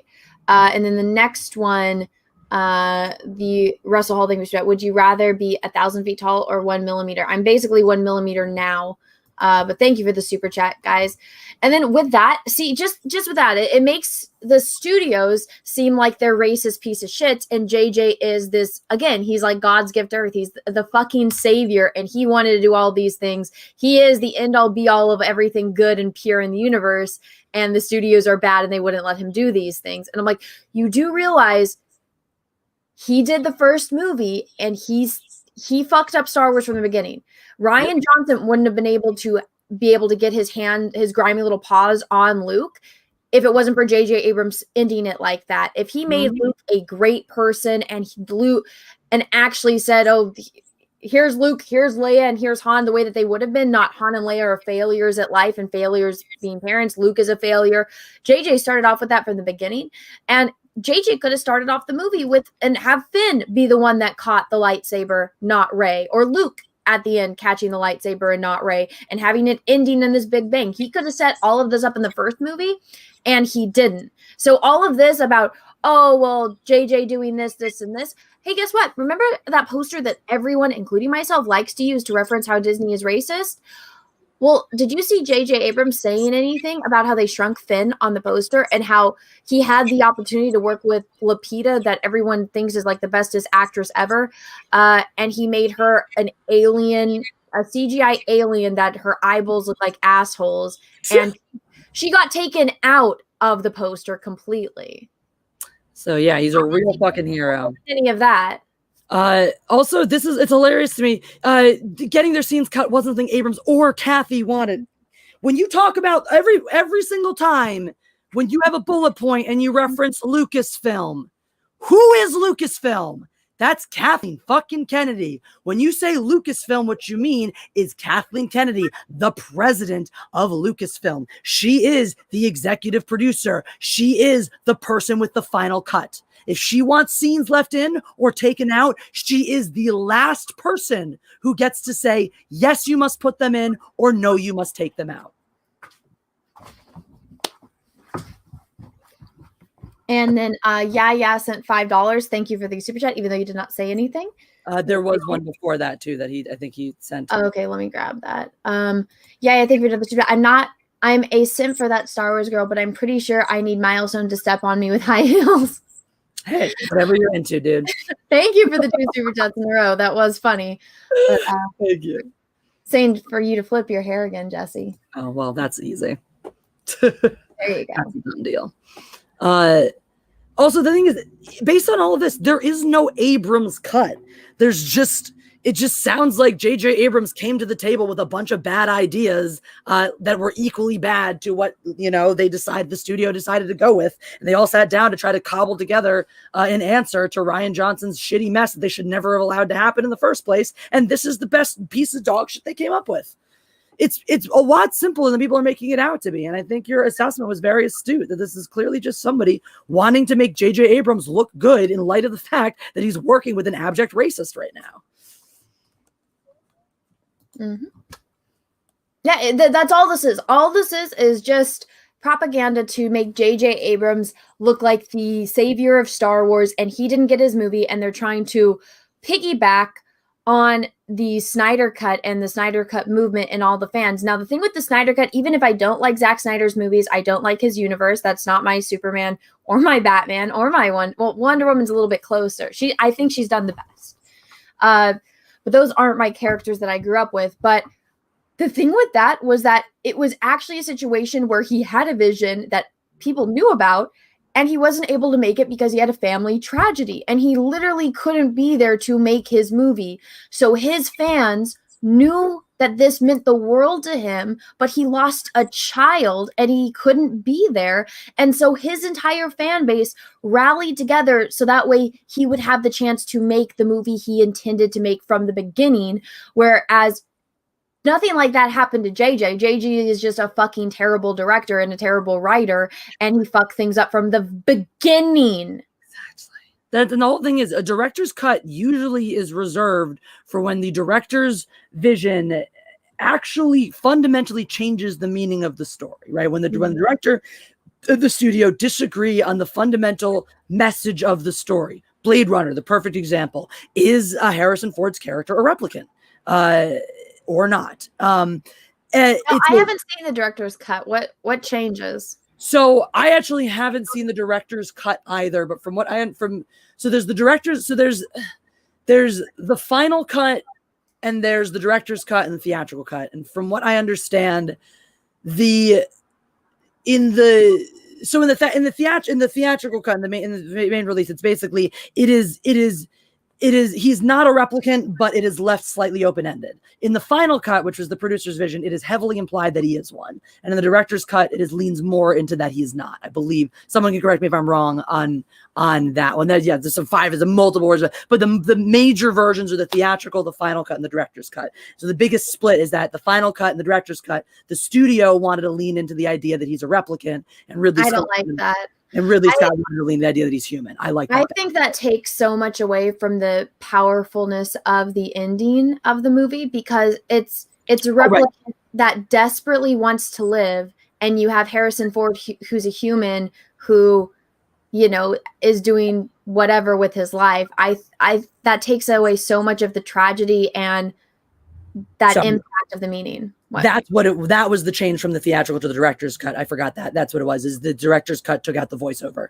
They didn't want the voiceover in. What voiceover? In Blade Runner. What voiceover? Then you must have seen the director's cut. I mean, it's on VHS at my mom's house. I mean, that's a pretty old movie. Yeah, the director's cut's been out for a long time. Like the director's cut came out not very long. When was there I haven't watched this movie in years. So the theatrical release, it has a voiceover narration through a lot of the movie, very, very neo-noir style. So Harrison Ford is doing voiceover narration for a lot of the movie a la neo-noir, like a neo-noir. And Ridley Scott always felt that was way too forced and on the nose.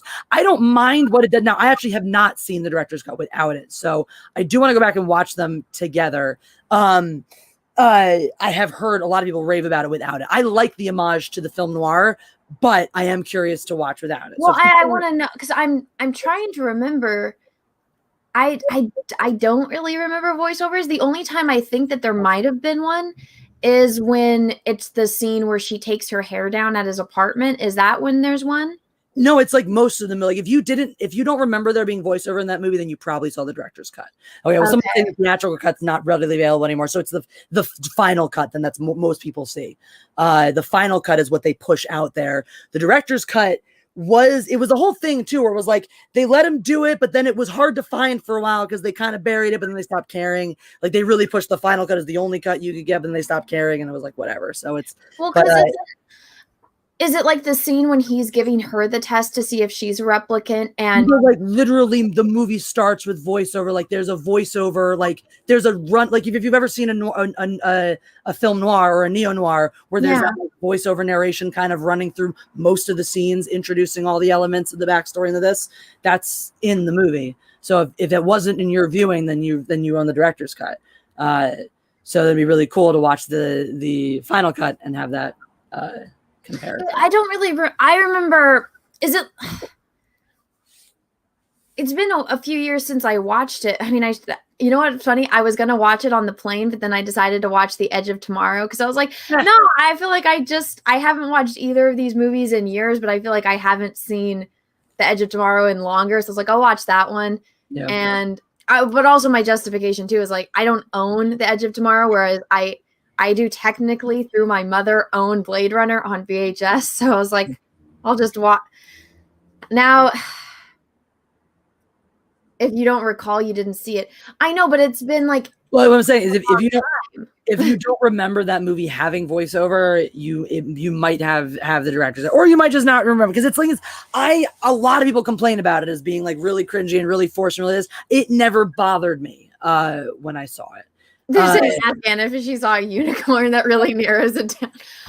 Well, I want to know when would there, because I'm thinking about when he was giving her the replicant test and they're looking at her and him and the other guy are talking, but the camera's on her. Does that count? No. Yeah, I was like, no. Yes, then I must have seen the director's cut because I don't remember there being voiceovers. Mm-hmm. I remember there being music during scenes when there's no dialogue. Is that the director's cut then? Yeah. Okay. Yeah. So I've never seen. I've done the ending comparison. So I think I've seen I think I've seen the final cut, and then compared the endings, and I like the director's cut ending better. Gotcha. Don't like the implication that he's a replicant. Just Nova, thank you about Ridley Scott finally said he's a replica, but Harrison was against it. I don't really. Well, okay, I think that takes away so much from the story. Well, I think it's better if he's human. I didn't think it was Ridley Scott, though, that really wanted him to be. I thought it was Harrison Ford was firmly against it. Ridley Scott liked it ambiguous, and the studios were leaning into him being one. I didn't realize that Ridley Scott eventually said, ever said that. I had to go look into that. Well, we don't know if that's true. We'd have to look it up. But yeah, I always thought he never wanted to take the definitive stand. That's more of a Ridley Scott's way, anyway. Matt 15, thank you for super chat. Just cuz. Well, thank you. I appreciate that. And then I also saw you became a member as well. So thank you for joining the channel. Claudia, thank you for super chat. I still stand by J.J. Abrams making good TV shows. That he can't end, apparently.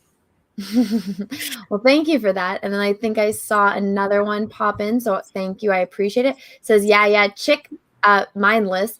Your hair flip game is on point. That Star Wars girl. Tap your nose, please. Thanks.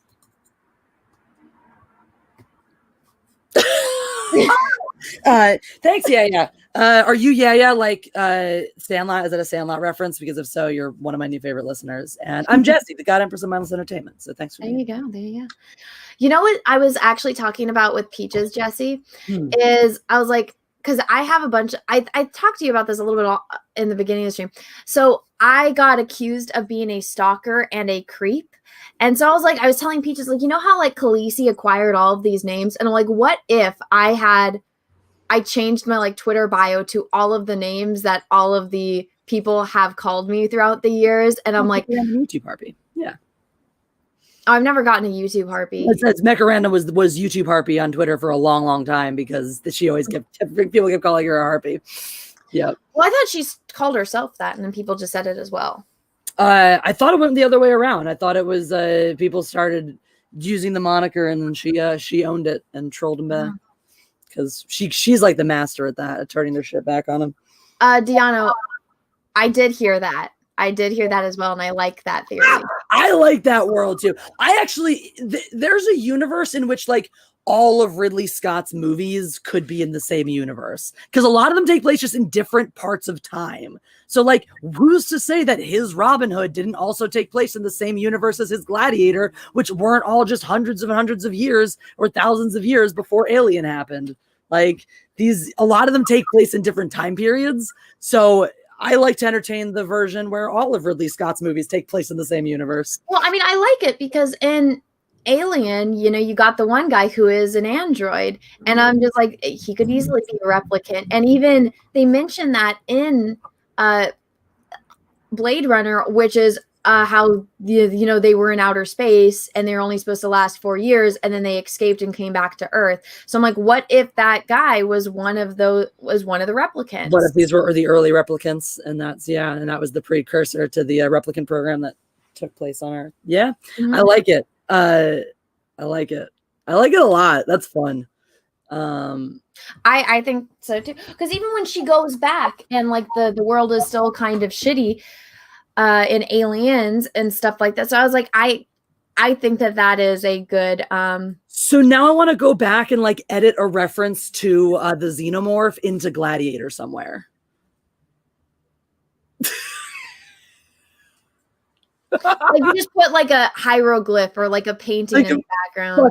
Like a fresco of a xenomorph, or like you're going down through the bottom of the Coliseum and they're going past the animal cages and it's like tigers, lions, xenomorphs. You know what you should do? Have a marble statue of what you call it, guy of Prometheus guys. What are they called? Oh yeah, what's his face?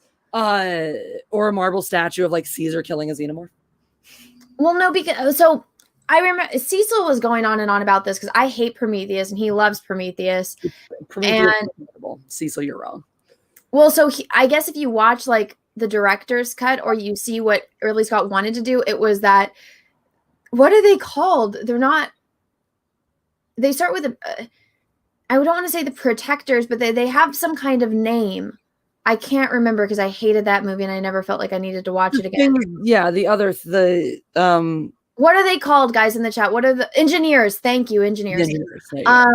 Okay, so the engineers that they created humans, and they were like, well, these things are pieces of shit. So they created Jesus to give them a perfect human, and then they killed him. And so they're like, well, fuck, these things that we created are fucking terrible. So then they invented the xenomorphs to kill all the humans. Yep. And I was like, so what if they had a statue of an engineer or the builders or whatever it is people are saying in the chat back of there? That'd be cool. Into Gladiator. There you go. That would be nifty. Prometheus to me is a really great thought experiment that did not execute. Though I've read I love all the stuff behind it, the ideas behind it. I love to me, it was Ridley Scott trying to make a Silmarillion for his Alien series. And it didn't. Ridley Scott is one of the, like, he has a really amazing ability to take really art house movie concepts and themes and set pieces and styles and package them into very not quite pedestrian movies, but like everybody movies, you know. Gladiator has incredible heady themes, Alien, incredible heady themes, Blade Runner, and yet these are beloved movies that anyone can watch. There's no barrier. You don't have to be an artsy person to like these movies. And a lot of times where he goes wrong is where he loses the thread of what makes his stuff accessible. And that's, to me, Prometheus, is he gets lost in his thought experiment of what if I'm writing this great mythos to explain my alien universe, and he loses the thread of the narrative and the storytelling and all of that. Max 15 as a whole, I agree. Ridley Scott's probably my favorite director.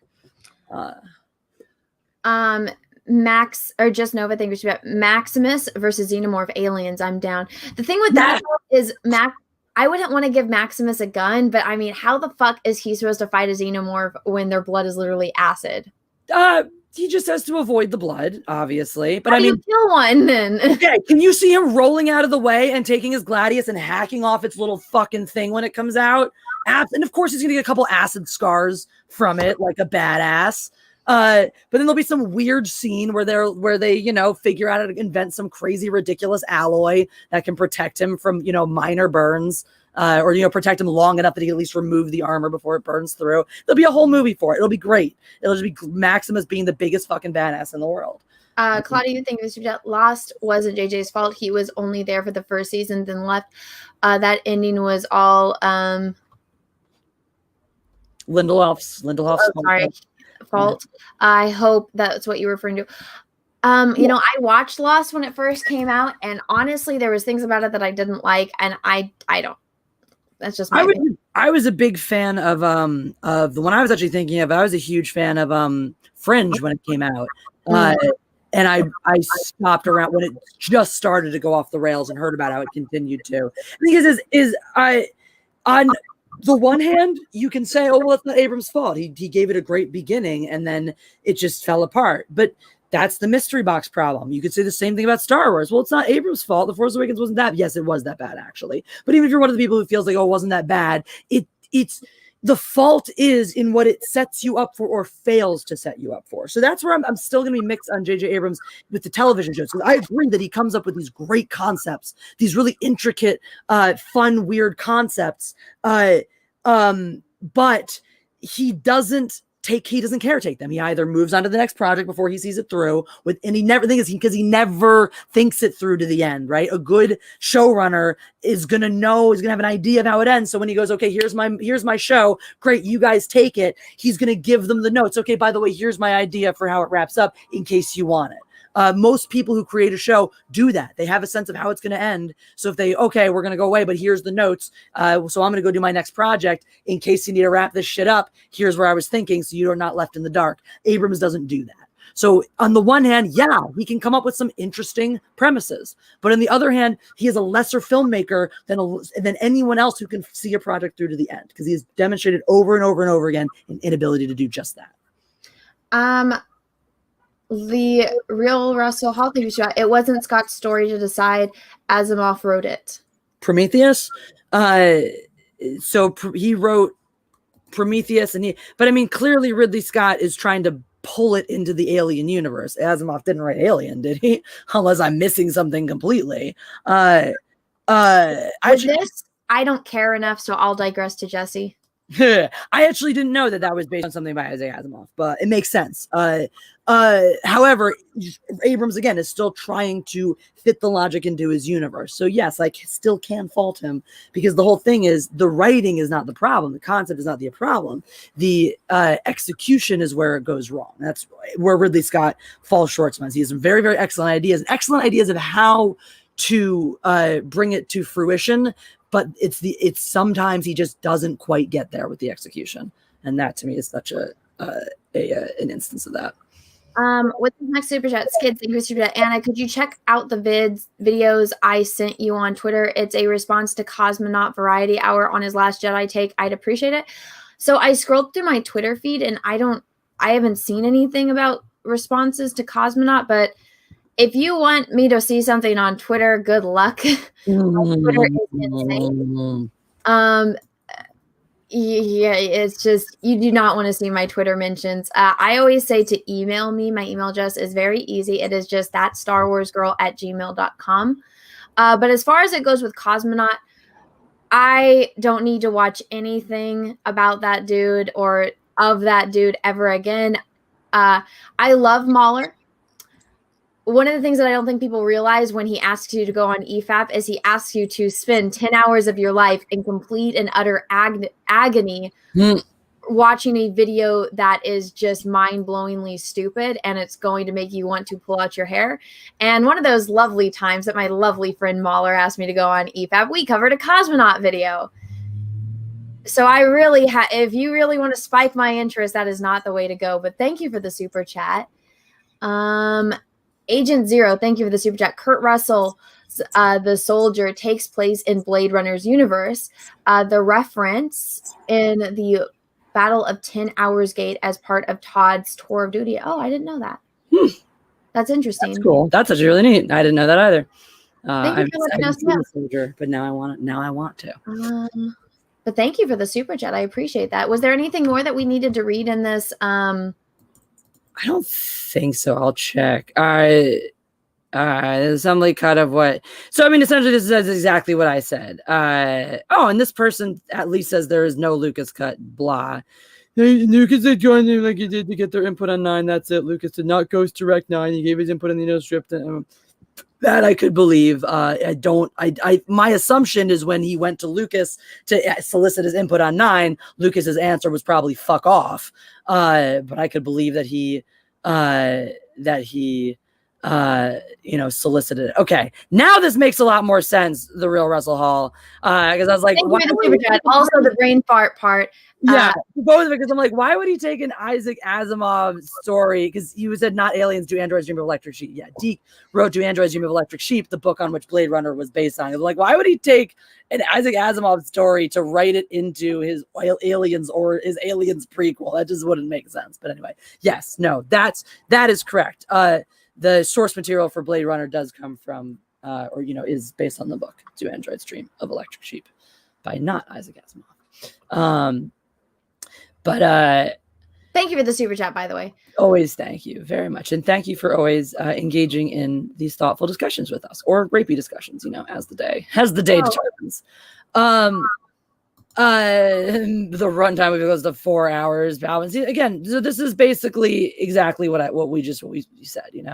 There is no Abrams cut. There was an assembly cut of what Abrams film before restricts took place that resembles his original version. Blah, like only a lunatic would attempt to fund it, though. No shit, because what you're saying here is exactly what always happens with movies: is that it goes through changes. The director does not get their fucking way 100% of the time. There is no Abrams cut. There is no reason for there. Even this person who is clearly a disciple of Abrams finishes by saying that there is no reason. Only a lunatic would attempt to fund it, though. That there is no logical reason to fund a director's cut for J.J. Abrams' Rise of Skywalker. This entire fucking article and they literally just rehash exactly what they already said here.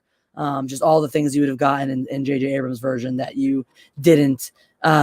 Just more details of what would be an Abrams version instead. Is the Abrams cut better? It's more coherent story. No, it's not, because literally everything you told us is a jumbled mess that we can't make sense of. Will the Abrams cut ever actually get released? Not sure. You literally said yourself that there's no point in funding it. Heard some talk about it, but Bob Chapek has his hands full and is rather cheap. It also wouldn't start with Bob Chapek. It would start with Kathleen Kennedy wanting to do that. And why would she want to? She wouldn't. My final thoughts, apparently I favored Collins' ending more. You're just a fucking looking for clout, looking for people to read what you think, what you want to say.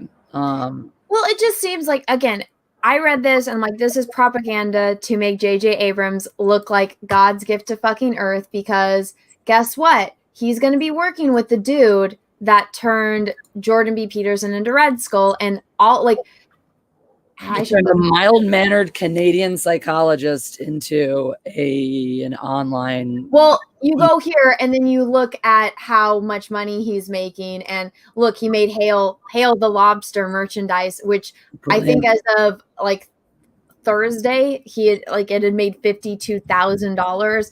So it's like, wow, his entire run of Hail the Lobster, which he made in less than a week, was more than Ta-Nehisi Coates' entire fucking line. So it seems like it came out at the time to distract from the fact that J.J. Abrams is going to be working on a dude that's getting trolled by Jordan B. Peterson and completely owned by Jordan B. Peterson. Yeah.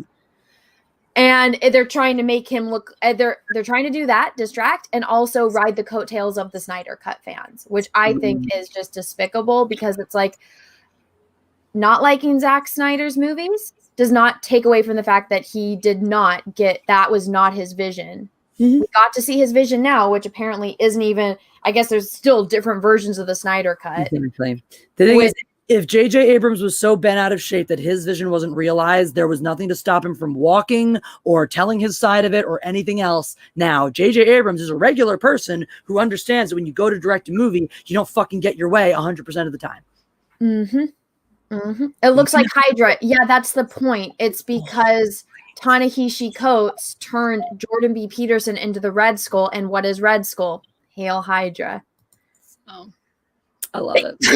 Bless you. A+ Jordan Peterson. A+ trolling. I'm about that. I'm about his trolling. Yeah, he just seems like a really just nice guy, you know? He seems like a chill dude. I don't agree with everything that he believes, but I also, like, there's nothing offensive about it. Like, somebody asked me to go, like, argue against some of his shit once, and I was like, I can't make an anti-Jordan Peterson video because I don't disagree with a lot of what he says, and there's nothing that he says that is so incendiary or inflammatory that I couldn't just make a regular counter argument to it, you know? I mean, I don't know everything about him, so I don't know. I mean, I don't think that there's any person on earth that I wouldn't find something to disagree with on something. Oh, sure. You know? Oh, sure. Like I said, I think he's a little traditional when it comes to like dating and men and women and stuff. I think he expects a relationship with a more demure female partner. And the thing is, like, a lot of his traditional the traditional model for relationships is still the one that works the best for a lot of people. So there's nothing wrong with that. There is another super chat. Andy McCown, thank you for JJ Cut. Don't do a charity live stream with him.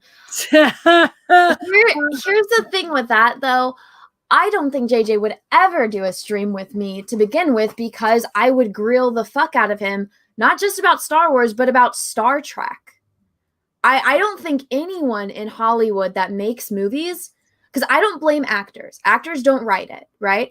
If J.J. Abrams ever came near me, I would be grilling him to high heavens on how he fucked up Star Trek. Should I be warning Richard Chu before we do our Oscar stream? He never wrote anything. That's true. He just edited it. Yeah, he just edits. He just edits.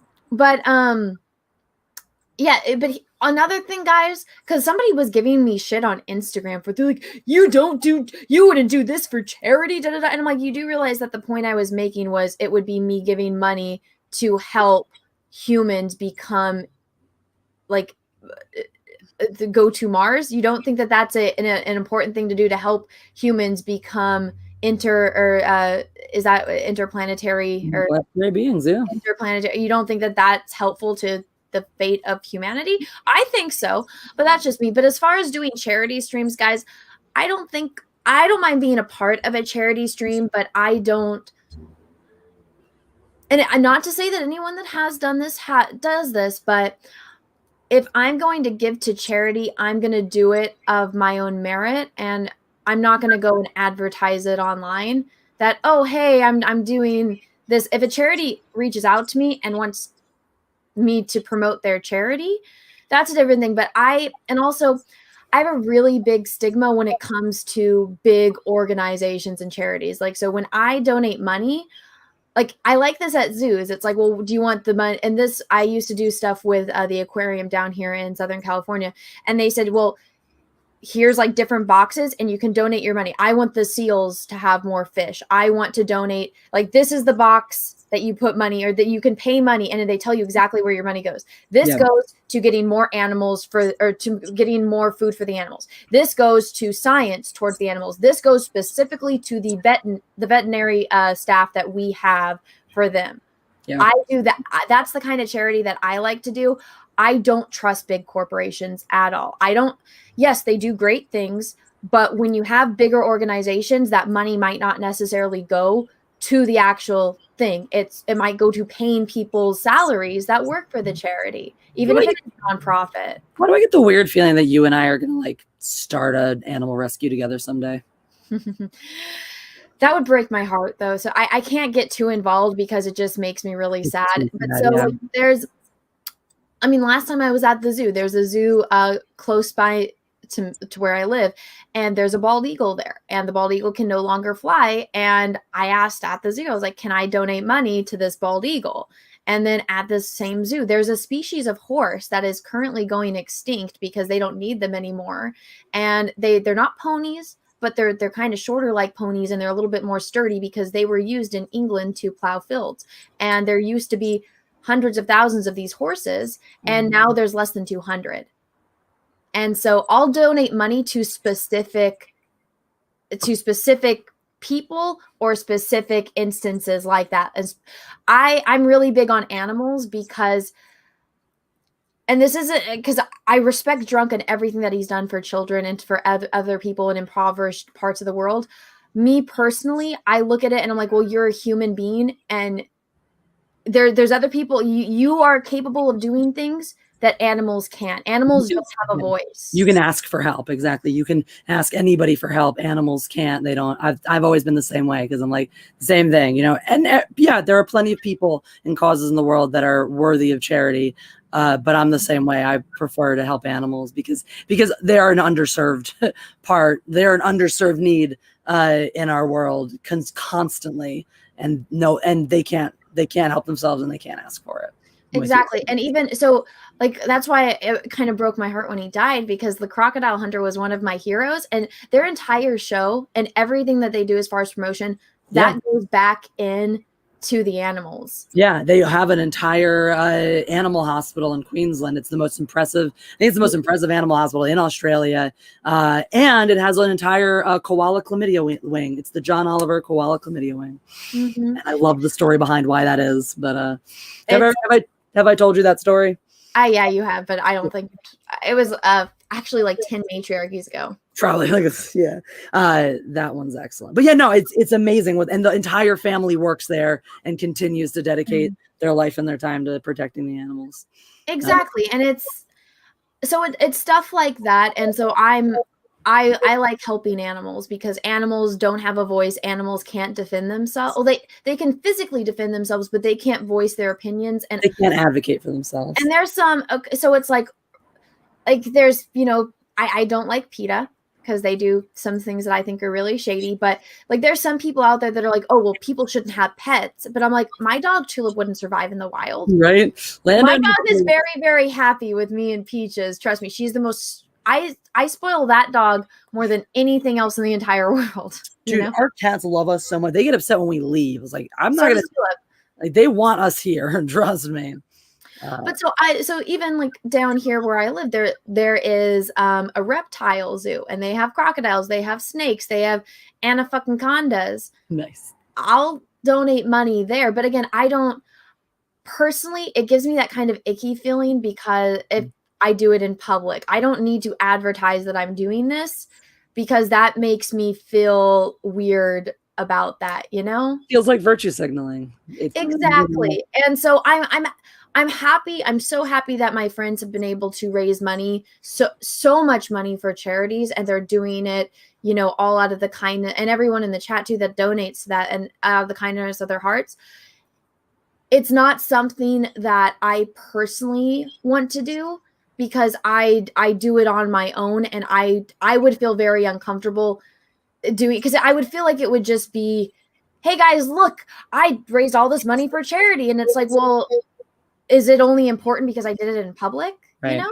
And I've always preferred when I can, you know, giving my time or something more, you know, something that leaves a bigger mark too. Like I love that what you do, going to, you know, your local zoos or places where you're actually there seeing, you know, and interacting, being able to directly offer something to make a difference. I like that too. Like sometimes just, on the day-to-day, just being able to give a little bit to different things that mean something rather than, having a whole big stream. And again, I agree. It's amazing and wonderful that we have friends in this community that do those things and are doing that. I'm in your boat where like it makes me feel weird to be on a stream and like, hey, look at all this money we raised for charity. I more just want to like give or help or do what I do. And I don't need a medal or an award or any acknowledge. It like makes me feel weird to get acknowledgement for it. Cause then it's like, it's like, I almost want to tell people don't thank me or that's not why I did it, Mm-hmm. The real Russell Hall, thank you, Mr. Bet. Don't like PETA. Did you see Ethan on that horse? I did, but PETA kills animals, and I'm very much against that. Yeah. Unless the animal is in severe pain and they have a terminal disease, I do not. I mean, I know this might sound bad, but even like when a horse breaks its leg, I'm like, they can still live a full life. You have that animal. Exactly. The only reason that they put it down is money. People don't want to exactly. They don't want to spend money on it. They don't want to invest the money and the time that it takes to rehab a horse with a serious injury like that. But if you have the money, it is certainly possible. And the thing is, if people invested the resources into taking care of animals and animal care, animal medicine, the way they do into human medicine, you would have easy fixes for a lot of these problems. It's just people don't consider it useful. A horse with a broken leg isn't useful, and it doesn't. To me, that's not a good reason for them to die. The real Russell Hall thing was to be like, hashtag cancel Anna. They try to cancel me every fucking day. What's new? Akeen, thank you for super chat. LOL. Anna. Condos, that made me giggle too when you said that. They got Anna. I was surprised by your non-sci-fi movie picks. It was interesting and fun to review a bit. What was that? Another conversation that we had? It was probably a earlier. It might have been an earlier chat or some such. Yeah, because everyone is usually surprised when they say my favorite movie. My favorite movie is Silence of the Lambs. Yeah. But I mean, because whenever I talk to normies, there was like, what's your favorite movie? And like Empire Strikes Back, they're like, one that's not Star Wars. And I'm like, okay, well, I like Lord of the Rings. They're like, no. And I'm like, The Wrath of Khan. And they're like, no. And so I'm like, well, what category of movies am I allowed to pick from? And so I guess it's like sci-fi and fantasy are off the table for normies. I'm not allowed to say that. So I'm like, all right, well then my favorite movie is Silence of the Lambs. And then like, what's your second favorite movie? I'm like, The Count of Monte Cristo. And they're like, what's your third favorite movie? I'm like, probably something like Donnie Darko. See, if they try to, when I tell them my favorite movie is Star Wars, and like, which one? Well, the original trilogy. Well, specifically, well, A New Hope then. Well, it's not real. You can't pick Star Wars. Then I just tell them exactly why they're a fucking moron for trying to treat my choice like it's invalid. Well, I try to figure out, I'm like, okay, well, when it comes to movies, it's also, you have to think about somebody's mood, because sometimes I'm not in the mood to watch certain movies. Like sometimes I'm like, I'm just not in the right mindset. I don't want to watch this movie. Sometimes I want to watch a chick flick, so sometimes I really just want to watch The Wedding Singer. Sometimes I really do want to watch Donnie Darko. Sometimes I want to watch The King's Speech. It depends on my mood. And so then I ask, well, what genre? And then they will tell me what genre, and then I will, or they say no, all of them. I'm like, no, pick a genre, and then I will tell you. Exactly. Pick your favorite genre, and I'll tell you, because that's really what you're asking me. Mm-hmm. Be clear. Speaking of which Count of Monte Cristo, the one I think it came out in 2001. I always forget his name. With Richard Harris as the guy who plays Dumbledore's in it. Yeah, he's in it. He's the guy in the prison. But yeah, I like that. What is the name of the main actor? Edmond Dantes. Yeah. That's the one I like. That's the one I like too. He played Jesus in The Passion of Christ, but I can't remember his name to save the life of me. The chat will know. The chat will know. The chat will tell us. That's what they're here for. The one with baby Henry Cavill. Yes, I know he is. The King's Speech is a good movie. That's a phenomenal movie. I still haven't seen it, but I've always wanted. I've meant to. It's so good. See, my thing. I like movies that show people go through something, and I wouldn't say traumatic, but they go through something emotionally and it changes them as a person. I do too. I find that really, the catharsis movie is like, it's really, yes. I really enjoy that a lot. But then also I love movies about friendship. Yeah, I do too. I really like about a really, really quality, solid like bond between two people. Mm-hmm. It's nice. Billy the Walrus says that you love Goodfellas, Anna. Fuck that. Stop.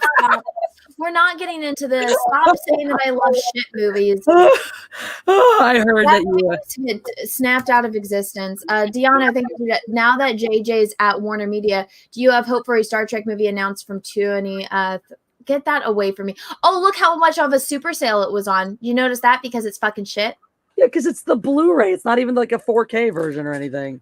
It's a fucking it was also came from like 7-Eleven or some shit. Exactly. Oh, it's at 7-Eleven. It's shit. Because it's the Blu-ray, because there's a fucking 4K release out now, Anna. Aren't Blu-rays expensive? No. Especially not ones that are out on 4K. I'm pretty sure there's a 4K release. I'm sure there's a good 4K release for Goodfellas at this point. I don't have hope for anyone making Star Trek right now because Star Trek... People don't really wanted the Tarantino movie to happen, though. I would love that if they give him free, unlimited control. The original rumor, I think it's just a dead project at this point. But originally, when it was actually had some life to it, the rumor was it was going to be a rated R Star Trek movie, and that would have been fucking baller because it would have been Tarantino getting the reins to do Star Trek the way he wanted. And I actually think he would have done a really good job with it and really handled it respectfully. Because Tarantino is a movie fan first. He understands fans. He understands fandoms. He understands loving movies, if nothing else. So I think it would have been fascinating to see what he did with a property. It's going to be like, what is it called? That Superman movie that never got made. Yeah. They spent all the money on it and never came to fruition. Right. Well, I think we talked about everything. We never get through our topics, but we got through all of our topics. Oh, maybe I'll shove in one more. Jesse, did you hear Henry Cavill has a girlfriend? I did. I'm sorry. I'm so sorry. Yeah, so did I. And, I'm happy for him. I went through her Instagram, which apparently makes me a creepy stalker. And I was like, wow, she works in the movie industry. They seem to be very happy. She seems to be like a kind, fun-loving person who really misses her mother because she has like 10 posts about how her mother passed away. And I was like, aw, that makes me really sad. And they seem to be happy. And then I didn't find this because I was busy fighting with people that were saying I was a creepy stalker. And and then somebody else, Yellow Flash, and along with like 10 other people tagged me. Not only was this girl on MTV, she was in My Super Sweet 16, and I remember this episode airing. Oh my fucking God. The episode is available. You can go watch it for free up on the MTV. Here, I'll share my screen. You can go watch it on MTV.com. I watched this when I was a kid and this came out. I'm going to mute it though. So she grew up in Roswell, New Mexico, and then her dad owns like 10 nightclubs, and that's her. Oh my God. Oh no, they took it down? No. Probably stalking her. Oh no, they didn't. So I watched this when it premiered, and so I rewatched it to get a little bit more of. So that's her. This is Henry Cavill's new girlfriend, but this is her when she was 15. So yeah, that's her. That's her stepmom. Well, seems like a quality young lady. But the thing with it, so I don't know if I think I've told you this before. When I was in high school, I got picked to be on an MTV show that never happened because I was too weird for MTV, according to them. They're like, yeah, we don't really think. And the girl that was the producer, when she interviewed me, my second interview was a phone interview, and we got along really great. And so we were talking and stuff like that. But so when she told me that she's trying to be all professional, I was like, hey, honestly, like, it's not that big a deal. It was kind of weird. And then I was like, can you just be straight with me? Like, was there something wrong with me? Or like, cause I kind of knew, I was like, I know I'm a little bit weird. This stuff might be a little controversial. And she's like, yeah, she's like, I mean it in a good way. She's like, you are just a little bit too weird for us. And I was like, thanks.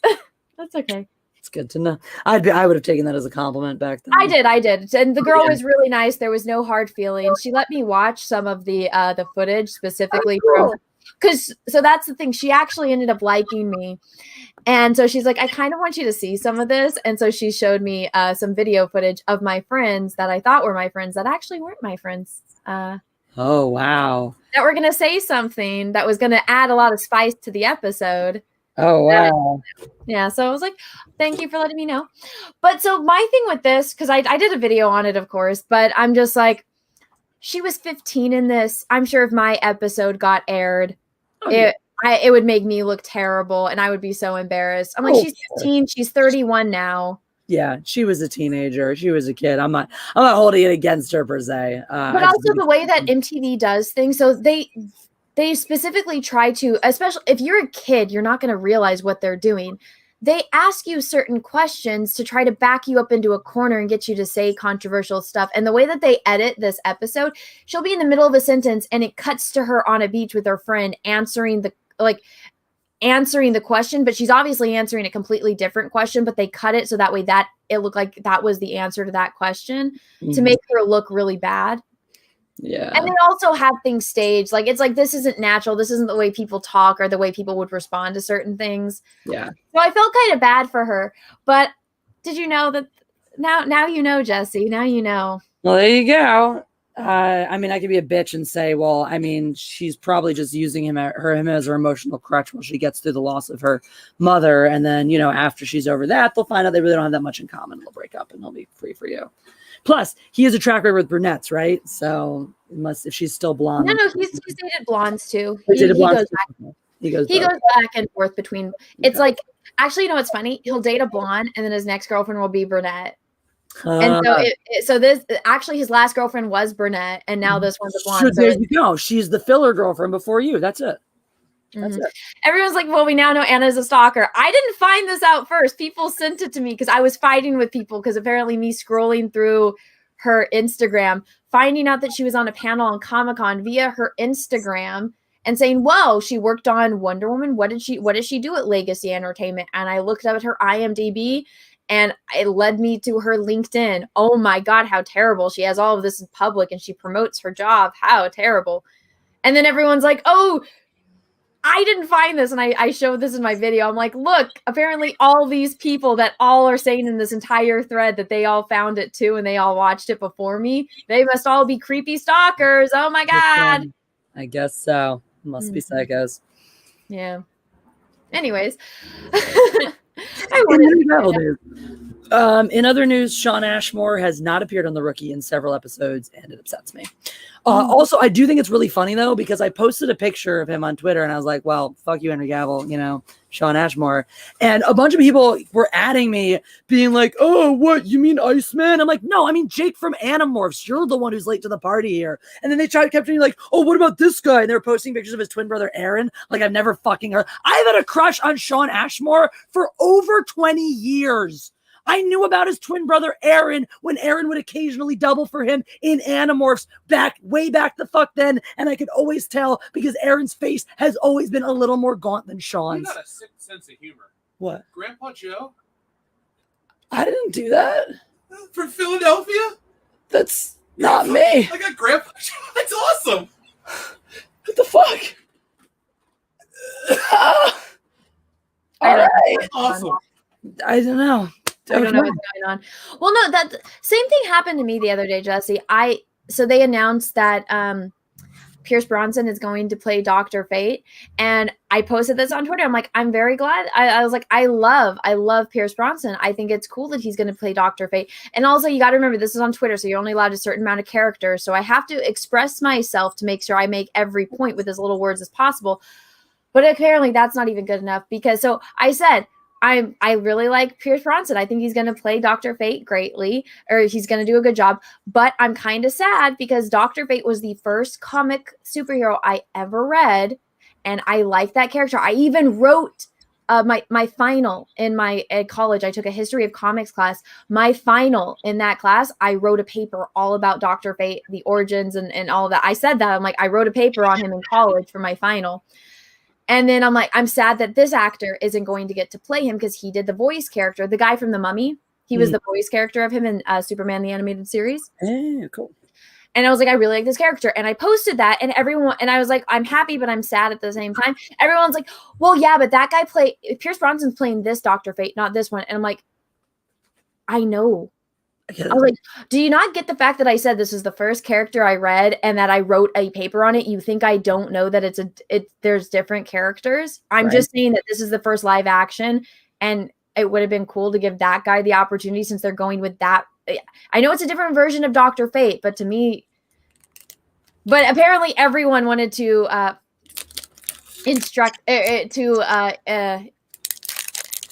enrich my knowledge of a character that they probably didn't know anything about until Google. They wanted to explain it to you. Yeah.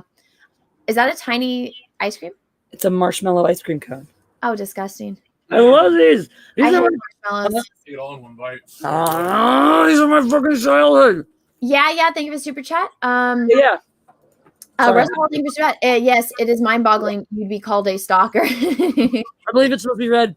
Yes. No, but It is here's the thing, mind-boggling. Russell.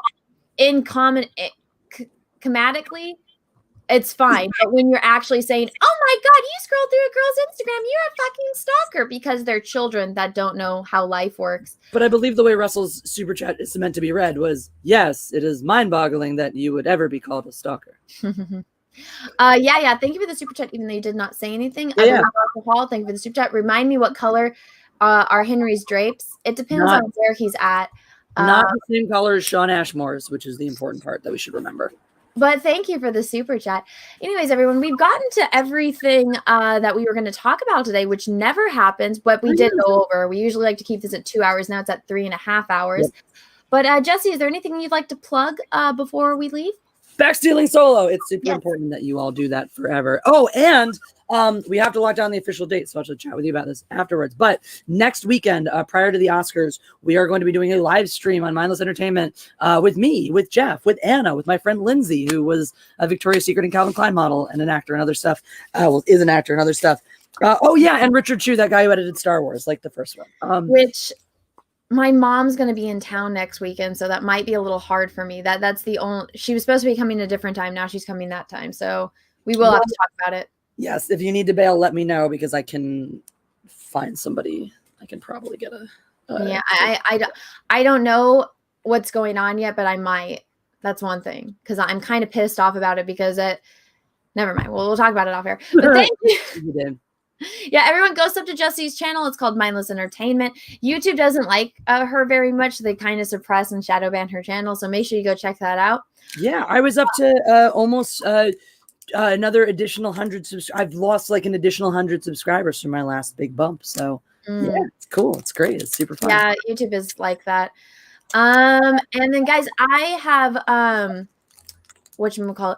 I know people were screaming at me and I wasn't going to do it, but then my friend let me know a little bit more about it. So I am now mirroring my channel on Odyssey. If you guys want to go check that out, it's just the same. It's just that Star Wars girl. If you don't like YouTube. Also, the one thing that it does, which I haven't figured out how to do, so it keeps my live streams up over there. So if you want to go watch my live streams and you don't want to go to my secondary channel, that Star Wars Girl Live, if you go and follow me on Odyssey, you can watch my live streams over there and it's not like having to go to another channel to find it. Oh, I forgot to plug Livet. Everyone should go download the Livet app and follow me on there. There you go. It's in the private chat if you want to throw it in the yes, my mods, I see them posting that right now. Because I'm really on YouTube once a week live and making videos when the fuck I feel like it. But I'm live on Livet minimum 5 days a week. So if you like hanging out with me, I also play music over there. It's fun. There are weird characters. Fat Sally. If you want to meet Fat Sally, you got to come over to Livet.